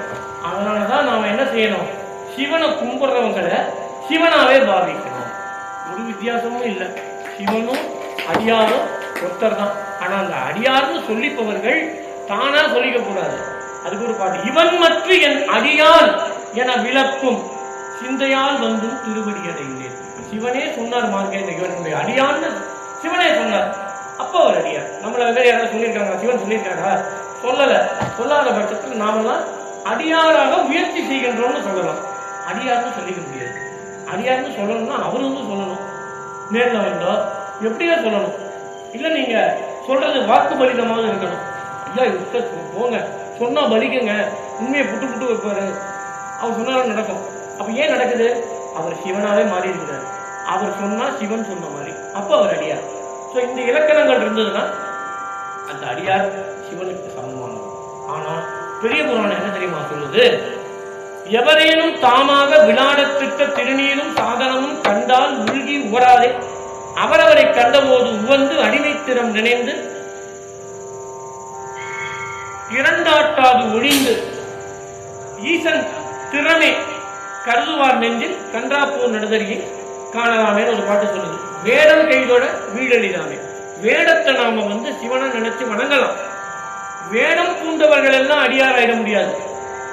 அது ஒரு பாட்டு சொல்ல, வேட நெறி நில்லார் வேடம் பூண்டு என் பயன். நான் வேடம் பூண்டிருக்கேன், அதை நெறி நிற்காம நான் வேடம் பூண்டு என் பயன். என்ன நெறி நிற்கணும் அப்படின்னா இந்த வேடத்தை பூண்டு சிவனை கும்பிடணும், சிவனை பாடணும், சிவநாமத்தை சொல்லணும், எப்ப பார்த்தாலும் அவன் நாமத்தை சொல்லி பிதற்றணும் அப்படின்னா போட்டுக்கலாம். அப்ப வேட நெறி நில்லார் வேடம் பூண்டு என் பயன். வேட நெறி நிற்போர் வேடம் மெய் வேடமே. வேட நெறி நில்லாரவை விரல் வேந்தன் வேட நெறி செய்தால் வீடதுவாகுமே. இது ஒரு திருமந்திர பாட்டு. அப்ப சிவனடியாருக்கு உண்டான இலக்கணம் என்ன அப்படின்னா, சிவனடியார் சிவனும் ஒண்ணுதான். ஆனா ஒரு சில இடங்கள்ல மட்டும் விதிவிலக்கா என்ன தெரியுமா சொல்ற? அந்த வேடத்தை சிவமா நினைச்சு கும்பிடு, கும்பிடுறவனுக்கு புண்ணியம் வந்துடும். அந்த கும்பிடப்படுபவன் தன்னை சிவனா நினைச்சுக்கிட்டானா அவனுக்கு பாவம் வந்துடும். அவன் அப்படி நினைக்கிறான். அவன் யாரை கும்பிடுறான்? என்னே நீங்க கும்பிடுறீங்கன்னா நான் சந்தோஷப்படக்கூடாது. என் வேடத்திற்குள் இருக்கக்கூடிய சிவனை நீங்க கும்பிடுறீங்க, எனக்கு எந்த ஒரு மாற்றமும் இல்லாம ஈசன் செயல்னு நினைச்சு சிவார்ப்பணமா நீங்க நான் நினைக்கிறேன். உங்களை யாராவது கும்பிட்டா நீங்க அப்படி நினைக்கிறேன். அப்படித்தானே தவிர வேடம் பூண்டவர்கள் எல்லாம் அடியாராயிட முடியாது. புரியுதுங்களா? ஆனா ஒரு பாட்டுல சேரமான் பெருமாள் நாயனார் சொல்றார். என்ன தெரியுமா சொல்றார்? ஒரு வண்ணானை பார்த்து வணங்குறார். ஒரு வண்ணானை பார்த்து வணங்குறார். அவன் சொன்னான், அடியேன் அடிவண்ணான், என்ன பார்த்து வணங்குறீங்களே. அந்த ஒவ்வொரு மண் அவருக்கு திருநீரினுடைய நினைப்பு கொண்டு வருது. நீ திருநீற்றில் வார வேடம் நினைப்பித்தீர் வருந்தாது ஏகும் அண்டர்பிரான் சீரடியார் ஆயினார். அந்த வேடம் என் நினைவுக்கு நீ அண்டர்பிரான் சீரடியார் ஆயிட்ட அவர் கண்ணுக்கு. அவன் என்ன நினைக்கிறானா? அடியார்லாம் நினைக்கிறான் சாதாரண ஒரு வண்ணாங்க, என்ன போய் வணங்குறீங்க. அவன் நிலைப்படி அது சரி, இவர் நிலைப்படி இவர் நினைப்பது சரியே.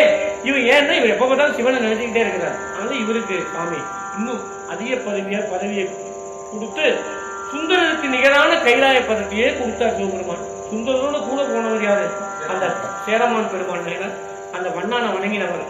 அதனால நமக்கு தெரிந்து கொள்ள இதுக்கு விடை என்ன அப்படின்னா, அடியாறு சிவனும் ஒண்ணுதான். ஆனா அடியாருக்கு உண்டான இலக்கணங்கள் நிறைய இருக்கு. அவங்கதான் அடியார், நாமளும் நம்ம அடியார்னு சொல்லிக்க முடியாது. அடுத்த கேள்வி. நம்ம ஆலயங்கள்ல ஆண்டான தவிர வேற யாரையும் நம்ம வணங்கக்கூடாதுன்னு சொல்றோம். ஆனா அடியார்களை பார்த்து நம்ம சேரிக்கிறோம், வணங்குறோம். அது தவிர அதாவது கோயிலுக்குள்ள வணங்காம வேணாமாங்கிறீங்க. இதுக்கு ஒரு சான்று இருக்கு. முத்தமிழ் விரகர்தாமும், முத்தமிழ் விரகர் ஞான சம்பந்தர், முதல்வர் கோபுரத்து முன்னர், கோபுரத்து முன்னாடி வணங்குறார். சித்த நீடு உவகையோடு மகிழ்ச்சியோட உள்ள போறார். சென்று புக்கு எழுந்து தாழ்ந்து பத்தராம் அடியார் சூழ, பத்தராம் அடியார்கள் புடை சூழ, பத்தராம் அடிய பரமர் கோவிலை சூழ் வனம் கொண்டு சூழ்ந்து வராங்க. நித்தனார் தம்முன் பெய்தி நிலமுற தொழுது வேண்டார், கீழே விழுந்து வணங்குறாங்க. இன்னொரு பாட்டுல வரும், இந்த பாட்டு எனக்கு சரியா ஞாபகம் இல்லை.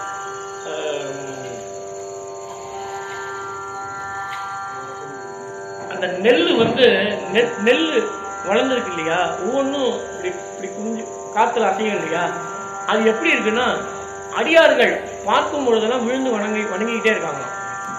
அடியார்கள் பார்த்த உடனே, அடியாரை பார்த்த உடனே கண்ட பொழுதே அடியில் விழுந்து தாழ்ந்து அவருக்கு பாத பூஜை செய்து இப்படிதான் செய்யறாங்க. அதாவது அன்பின் மிகுதியில செய்வது, இது நம்மளை அறியாம செய்வது. அதாவது இது சட்டம்னு சொல்ல முடியாது. இப்ப எப்படின்னா அன்பு இருக்கும் பொழுது நம்ம அறியாம செய்வோம். ஒருத்தரை பார்க்கறோம்னு உடனே நமக்கு அன்பு ரொம்ப வந்துருச்சுன்னா அவரை கட்டி தழுவுவோம்.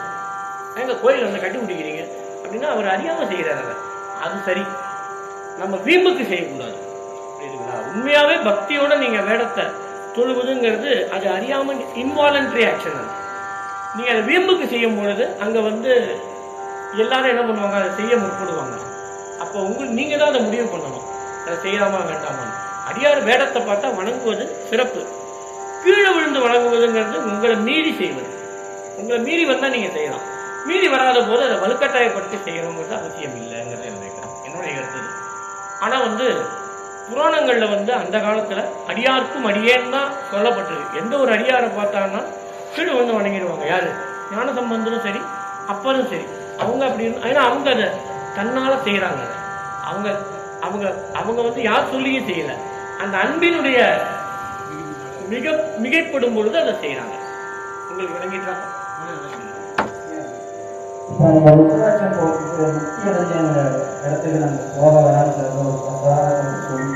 உத்ராட்சி அணிந்து கொண்டு முக்தி அடைந்த இடத்துக்கு போக வேணாம். முக்தி அடைந்த இடம்னா ஜீவ சமாதி இடம் அப்படி கிடையாது. அந்த மாதிரி ஒன்றும் சொல்லப்படலையே. சிவன் இல்லாத இடமே கிடையாது. சிவன் இல்லாத இடம் உண்டா? எல்லாத்துக்கும் சொல்ல போனா அவர் காட்டுல நடமாடிட்டு இருக்காரு. அந்த உடம்ப படைச்சவனே அவன் தானே. அந்த உடம்ப படைச்சவன் அவங்கும் போது அந்த உடம்புலயும் அவன் தானே இருந்தான். அந்த இடத்துக்கு போக வேணாங்கிறதுக்கெல்லாம் எந்த ஒரு சான்று இல்லை. எல்லா இடத்துலயும் சிவன் நீக்கமான நிறைஞ்சிருக்கிறார். நீங்க உத்ராட்சி அணிஞ்சுக்கிட்டு, ஏன்னா செத்தவங்க வீட்டுல அமுது படைத்திருக்கிறார், அப்பூதி அடிக்கிறார். தன்னுடைய மகன் இறந்த நிலையில் அப்பரை வரவேற்று அவருக்கு திருமுது படைத்திருக்கிறார். அப்ப சவம் இருக்கிற இடத்துல ஒரு அடியார் போவாரா? போக மாட்டார். அணியடி. அப்ப அங்க விதியெல்லாம் கிடையாது. உங்களுக்கு உத்ராட்சத்தை அணிஞ்சுங்க, சிவநாமத்தை நீங்க சொல்றீங்களா, எங்க வேணா சொல்லலாம், விபூதி எங்க வேணா பூசலாம். சில நேரங்களில் பார்த்தீங்கன்னா அந்த தவசம் பண்ணும்போது, காரியம் பண்ணும்போது விபூதி இடக்கூடாதுன்னு, அது எனக்கு உடன்பாடு கிடையாது. விபூதி இடணும். விபூதி இட்டாதான் நம்மகிட்ட இருக்கிற மலங்கள் நம்மளை விட்டு நீங்கும். விபூதி இடக்கூடாதுன்னு எங்கேயுமே சொல்லலையே. விபூதி இடணும் தான் சொல்லுது. நீட்டினை நிறைய பூசி நித்தலும் நியமம் செய்து சொல்றதா இல்லையா? சாம்பலை நிரம்ப பூசி தலமின்றி தொண்டுபட்டு உய்மீன்களே. புரியுதா? யாருன்னா சாமி வந்து பொன்னார மீறி பொண்ணு பார்த்த மீறி சாமிக்கு இன்னொரு நேரமும் அந்த புத்தகங்கள நிறம் இருக்கு. நம்மளுக்கு வந்து எது வாழ்ந்தது நமக்கு எப்படி எப்படி சாமி பொன்னார் மேனியா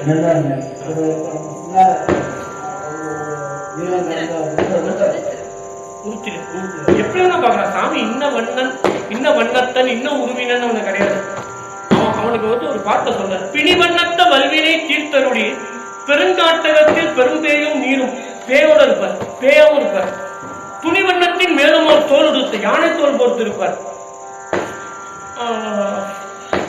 துணிவண்ணத்தின் மேலும் ஒரு தோல் உடுத்து சுண்ண வண்ணத்தராய் வெந்நீர் பூசி நீற்று வடிவமாகவும் இருப்பார். வெண்கொடி மேனியினான், அவனுக்கு என்ன பேரு? வெண்கொடி மேனியினான். எப்படி வேணா இருப்பார். சுற்றும் நாகத்தராய் சுண்ணநூறு பூசி மணிவண்ணத்தின் மேலும் ஒரு வண்ணத்தராய் மணிவண்ணமா இருப்பார். அதுக்கும் மேலும் ஒரு வண்ணத்தராய் இருப்பார். மற்றும் மற்றும் பல்பல வண்ணத்தராய் அணிவண்ணத்தராய் நிற்றீர் எம்பெருமான் அடியேள் உமக்காட்சிய அஞ்சதுமே. சுவாமியுடைய உருவம் இன்ன உருவன் இன்ன தன்மையன் என்று அறிய ஒண்ணா எம்மானவன். அவனை இந்த உருவன் தான் நம்ம வகைப்படுத்தி விட முடியாது. எங்கும் உடனென்ற அளவை ஒன்றென்று இரண்டெண்ணில் எங்கும் உடனென்று எவற்றவனும் அங்கன் அவையன்றி இல்லை பொன்னொழி போல் ஈசன் அவை உடைமை ஆளாம் நாம் அங்கு. சிவஞான போதம். சிவஞான போதம்னா என்ன? இது ஒரு உபதேசம் தான். சிவஞானத்தை போதித்தவர் மெய்கண்டார். நீங்க கேட்ட கேள்விக்கு பதில் என்ன அப்படின்னா, சிவன் எல்லா உருவமாகவும் இருக்கும். இதுதான் சிவபெருமான் அப்படின்னு நீங்க வகுத்தவே முடியாது. இங்கதான் இருக்காரு, அவன் ரெண்டுன்னு சொல்ல முடியாது. எல்லா இடத்துலயும் இருப்பான். எவ்விடத்தும் வியலாது இல்லை. அடுத்த கேள்வி. கண்ணதாசன் பாடல்கள் இருக்கீங்க, இன்னும் காவடாசிவன் சொல்லிருக்கீங்க. அந்த பாடலுக்கும் திருமுறைகள் சொல்லப்பட்ட பாடலுக்கும் என்ன வித்தியாசம்? எப்படி? நடராஜன் ஆமா ஆமா, அந்த மாதிரி காவடாசிவன் கண்ணதாசன் பாடல் இந்த மாதிரி பாடல் நிறைய இருக்கு. திருமுறைகள் இருக்கீங்க, இந்த பாடலுக்கும் அந்த பாடலுக்கு என்ன வித்தியாசம்? நல்ல கேள்வி. அதாவது அருளாளர்கள் பாடிய தேவாரம், திருவாசகம், 12 திருமுறை இதெல்லாம் மந்திர ஆற்றல் நிறைந்தது. அந்த பாடல் பாடிதான் புக்குளில் அவிநாசியில முதலில் உண்ட பாலகனை எழுப்பினார் சுந்தரர். திருமருகளிலே இந்த வணிகனை எழுப்பி கொடுத்தார். அப்படி நிறைய அற்புதங்களை நிகழ்த்தினார் இல்லையா? எலும்ப பெண்ணாக்கினார். இதை மட்டிட்ட புண்ணை திருப்பதி. அப்ப அந்த பாடல்கள் எல்லாம் மந்திர ஆற்றல் நிறைந்தவை. சிவபெருமான் அந்த பாடலை கேட்டு அற்புதத்தை நிகழ்த்தியவர். இப்ப நாம பண்ண அந்த அற்புதம் நிகழுமானா நாமளும் திருஞான சம்பந்தர் பக்குவத்தில் நின்று பாடினா அந்த பதிகம் பலிக்கும். இல்லைனாலும் அது பலிக்கும் அப்படின்னா ஏதோ ஒரு விதத்துல ஒரு அருளை கொடுக்கும். இல்லாம போயிடாது. பதிகத்துக்கு ஆற்றல் அப்படியே தான் இருக்கு. பாடும் நம்முடைய பக்குவத்தை ஒட்டி தான் அந்த பதிகமும் வேலை செய்யும். மற்ற பாடல்களுக்கு அந்த மந்திர ஆற்றல் அந்த அளவு இல்லைன்னு தான் நான் சொல்லுவேன். அப்படி இருந்திருந்தா அதுவும் அந்த 12 திருமுறைக்கு மேல ஒரு திருமுறையா போக்கப்பட்டிருக்கும். சிவபெருமானே அந்த 12 திருமுறைகள்ல சேர்த்த பாடல்களை தான் மந்திர ஆற்றல் உடையத்தக்கதுன்னு சொல்றார். அதான் நல்லிசை ஞான சம்பந்தனும் நல்லிசை நாவுக்கரசரும் பாடிய நற்றமிழ் மாலை சொல்லியவே சொல்லி ஏற்றுவப்பானை கல்லியல் மனத்தை கசிவித்து என் கலைகளை அறுக்கும் தொண்டனை அறியாமை அறிந்து அந்த பாட்டில் வருது. அப்ப மற்ற பாடல்கள் மந்திர ஆற்றல் இது போன்று உண்டான இல்லை. பாட வேண்டாம் நான் சொல்லல. ஆனால் இந்த பாடல்களை சிறைமேல் கொண்டு பாடுங்கள் தான் நான் சொல்லுவேன். அதை பாட வேணாம்னு சொல்ல எனக்கு ரைட்டு கிடையாது. ஏன்னா ஒருத்தருக்கும் ஒன்று பிடிக்கும். அவன் அந்த பாட்டை பாடி சிவனை லைட்டு போனா அது அவனுடையது. பாட வேணாம்னு சொல்ல மாட்டேன். வித்தியாசம் என்னன்னு கேட்டீங்க. வித்தியாசம் என்னன்னா இந்த பாடல்கள மந்திர ஆற்றல் ரொம்ப இருக்கு அப்படிங்கிறது தான் அதனுடைய பதில். ஏனைய பாடல்களுக்கு இந்த அளவுக்கு மந்திர ஆற்றல் கிடையாது.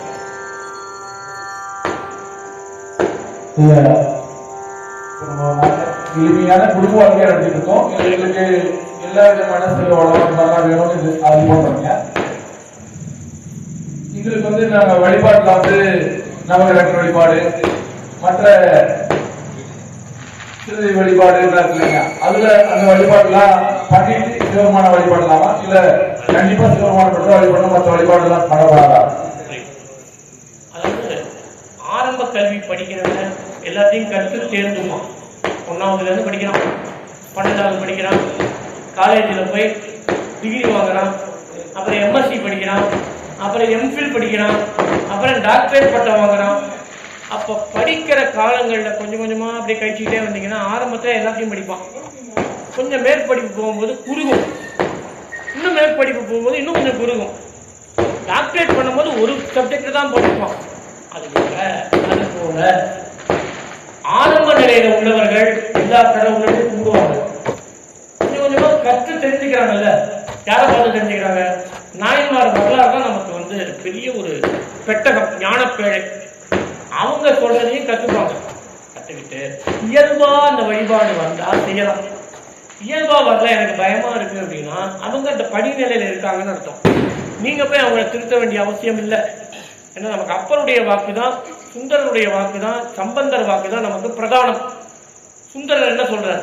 விரையார் கொன்றையினாய் விமலா இனி உன்னையெல்லாம் உரையேன் நாவதனால் உடலில் உயிர் உள்ளளவும் சொல்றீங்க. அந்த பாட்ட விரையார் கொன்றையினாய் விமலா இனி உன்னையெல்லாம் உரையேன்.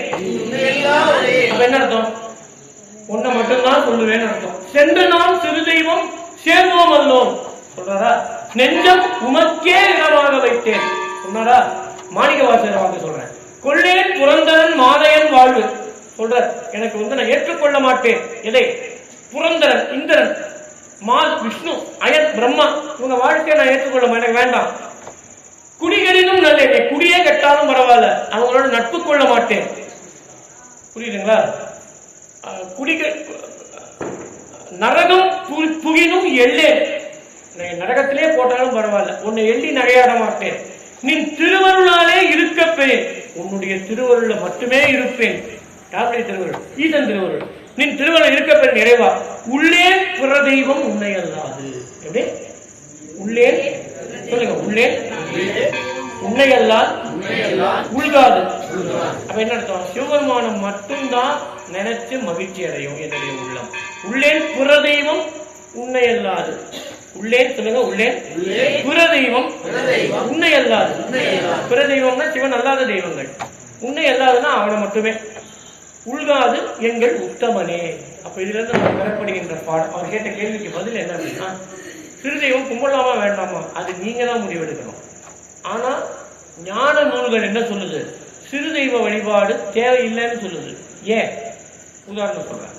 ஒரு உலகியல் உதாரணம். எனக்கு பிரைம் மினிஸ்டரே தெரியுங்க, நான் எங்க கீழே உள்ள தாசில்தாரையும் மற்ற சேனைகளையும் போய் பார்க்கணும். எனக்கு பிரைம் மினிஸ்டரே தெரியும். அப்படிங்கும்போது நீங்க மற்ற அதிகாரிகள் போய் பார்ப்பீங்களா? டிஎஸ்பி பார்ப்பீங்களா? போயா எனக்கு பிரைம் மினிஸ்டரே தெரியும். நீங்க அப்ப அவங்களெல்லாம் நீங்க என்ன பண்ணுவீங்க? ஒதுக்கிடுவீங்க. அது போலலாம் சிவனை முழுமுதல் கடவுளா நீங்க கற்றுக்கொண்ட பிறகு அவனை மட்டுமே வழிபடுவதுதான் ஞானியர்கள் செய்த காரியம். இப்ப ஞானியர்கள் என்ன செஞ்சாங்களோ அதான் நாமளும் செய்யணும். நமக்கு பயமா இருக்கா? பரவாயில்ல, நீங்க படிநிலையில வாங்க. 1ஆம் கிளாஸ் படிக்கிறவங்க போய் டாக்டரேட்ல உட்கார வைக்க முடியுமா? அவனை மருத்துவம் படிக்க வைக்க முடியாது. ஏன்? அவன் 2வது படிக்கல, 3வது படிக்கல. அப்ப அவன் படிநிலையில தான் வருவான். அப்ப படிநிலைனா இங்க என்ன சொல்லப்பட்டிருக்குன்னா, பிறவி. ஒரு ஈங்கி ஆன்மாக்களுக்கு ஒரு பிறப்புல ஞானம் வராதுன்னு சிவஞான சித்தியார் சொல்லுது.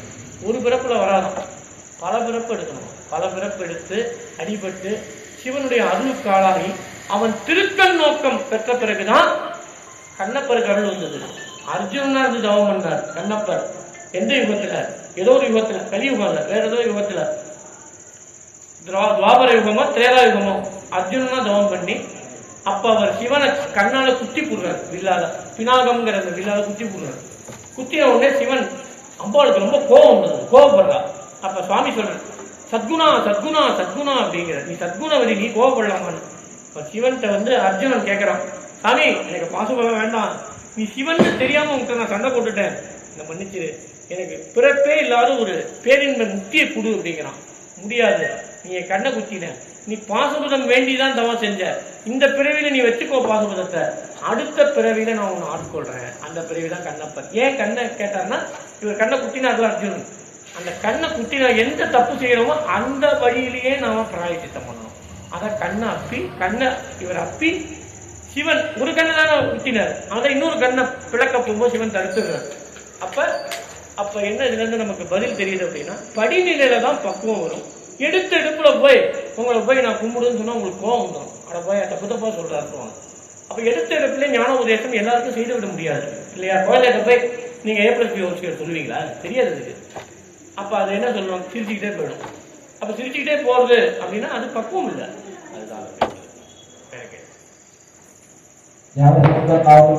அதுதான் இவங்க எல்லாம் சிவன் தான் பரம்பொருள் சொல்றாங்க.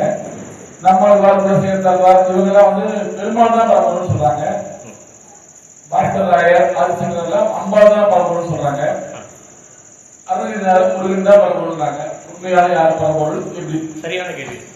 இதுக்கு பதில் என்ன அப்படின்னா, இறைவனால உண்டாக்கப்பட்டதுதான் சமயங்கள். அதுக்கு ஒரு பாட்டு இருக்கு, அறிவினால் மிக்க சொல்லுங்க, அறுவகை சமயம் அவ்வவர் கங்கே ஆரருள் புரிந்து.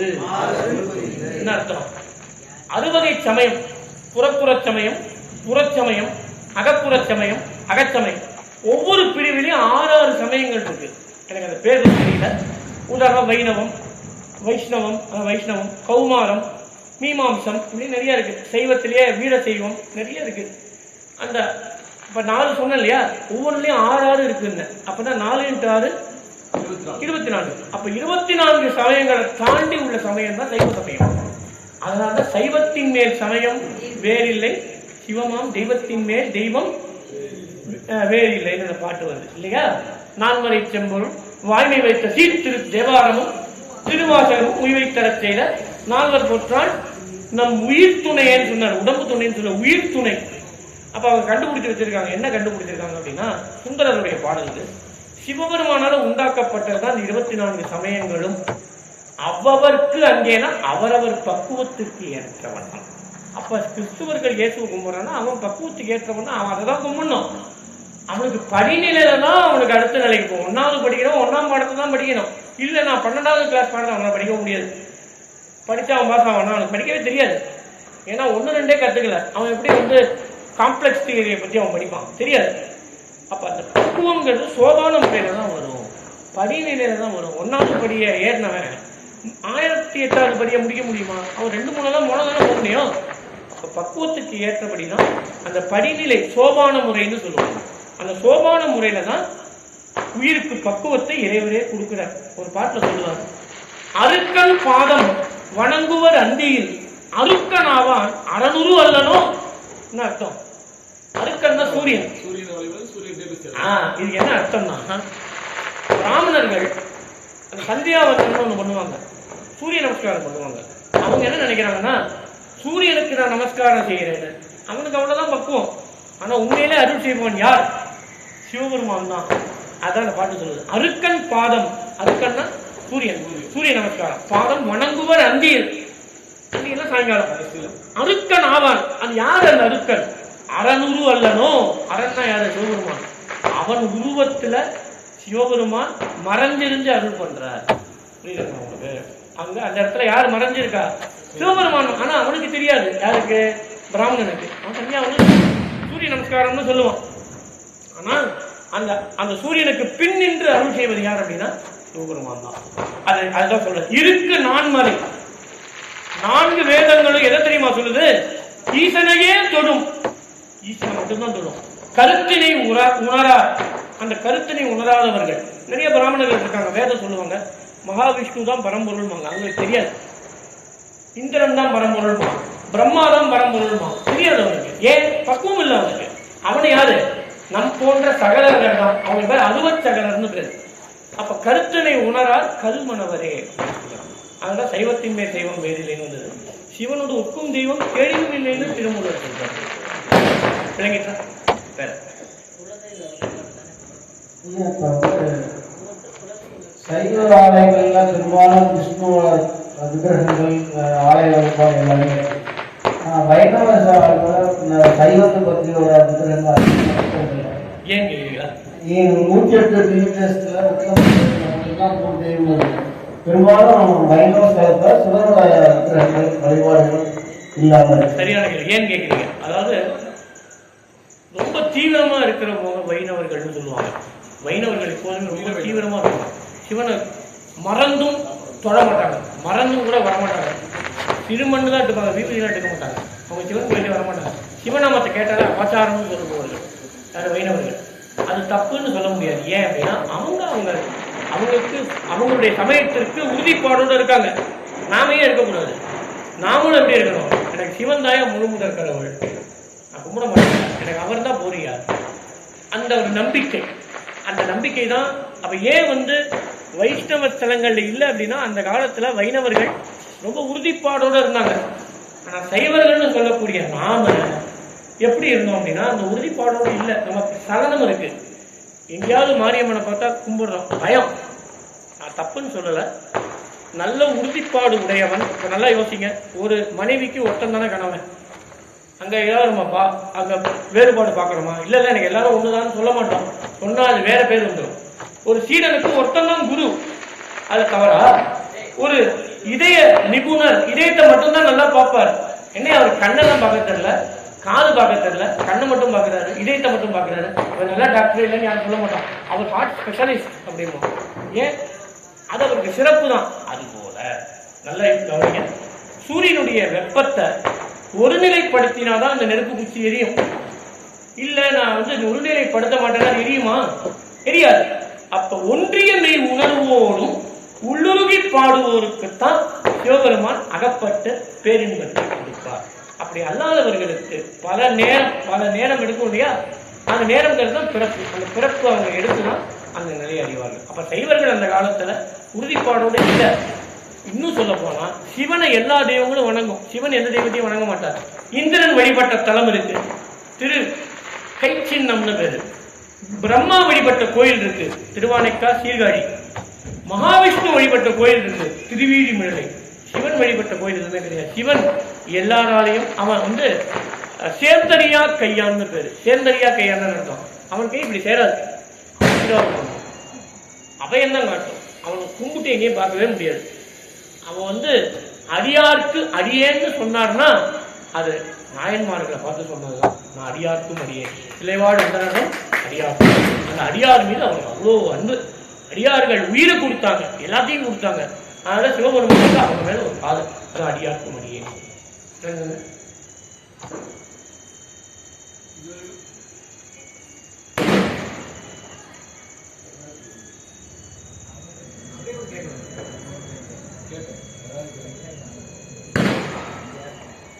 யார் வேணாலும் கேட்கலாம்.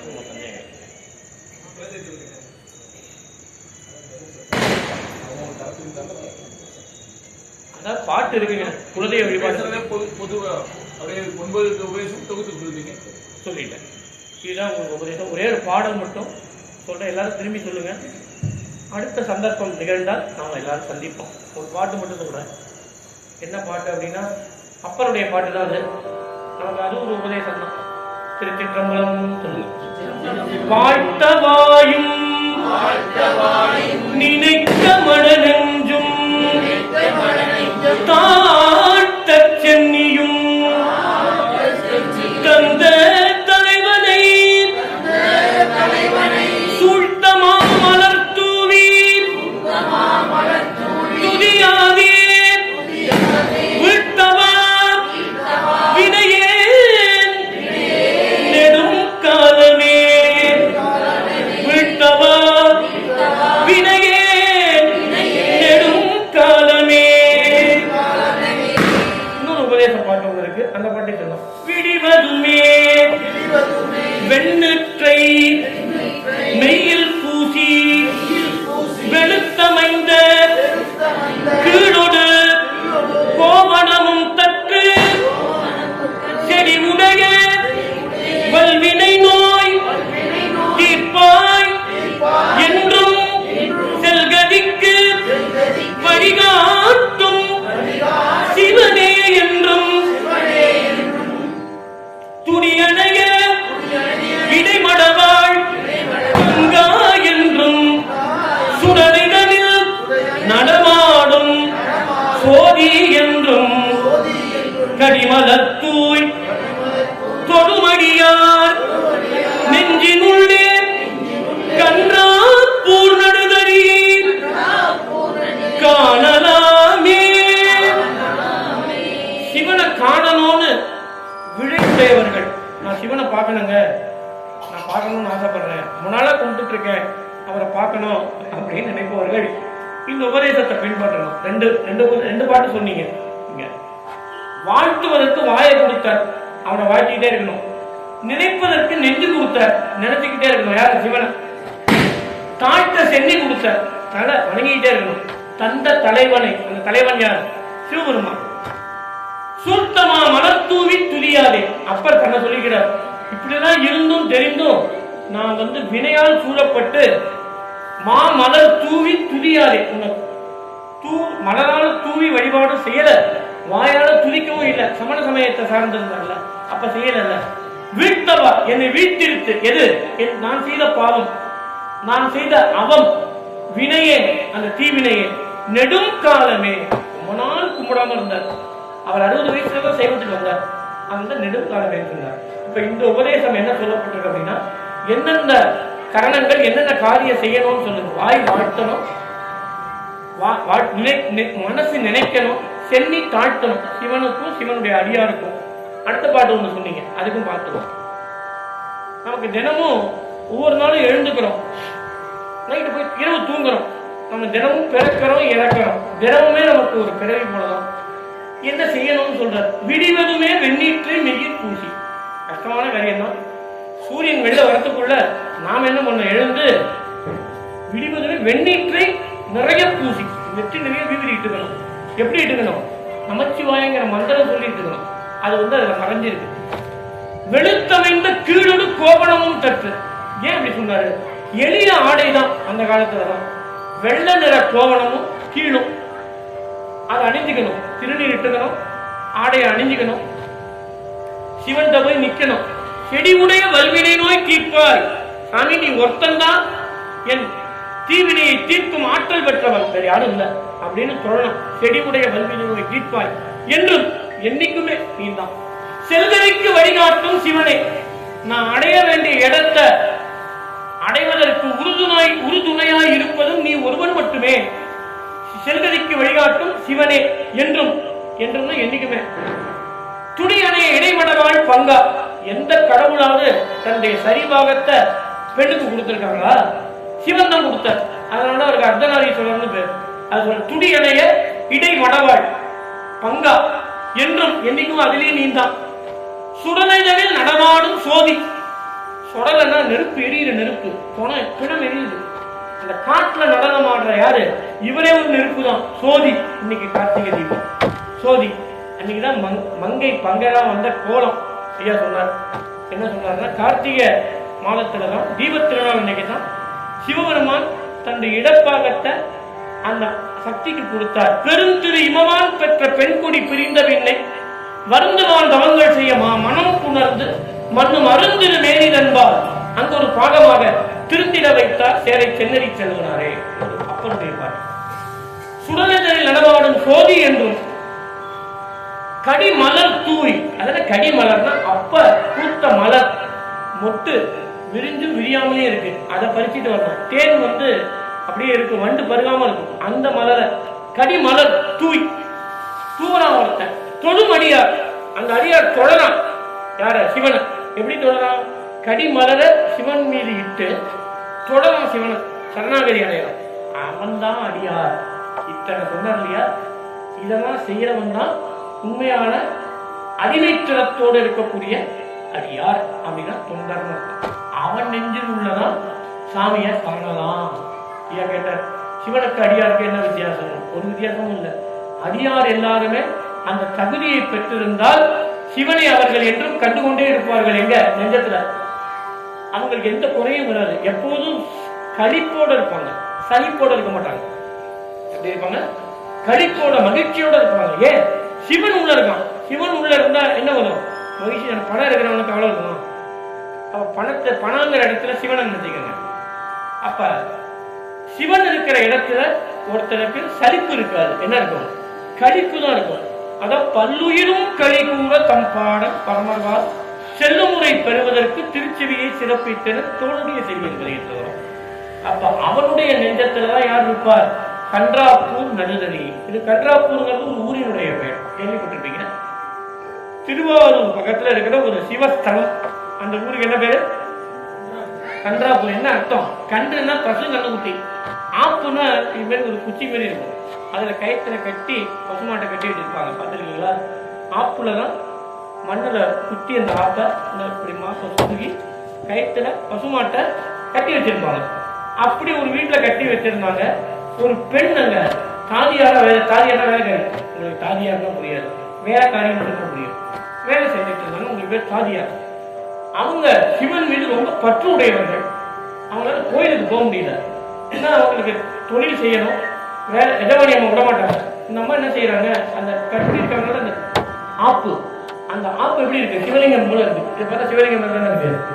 டெய்லி அதை சிவனையே நினைச்சு நினைச்சு நினைச்சு மலரிட்டு கும்பிட்டுக்கிட்டே இருக்காங்க.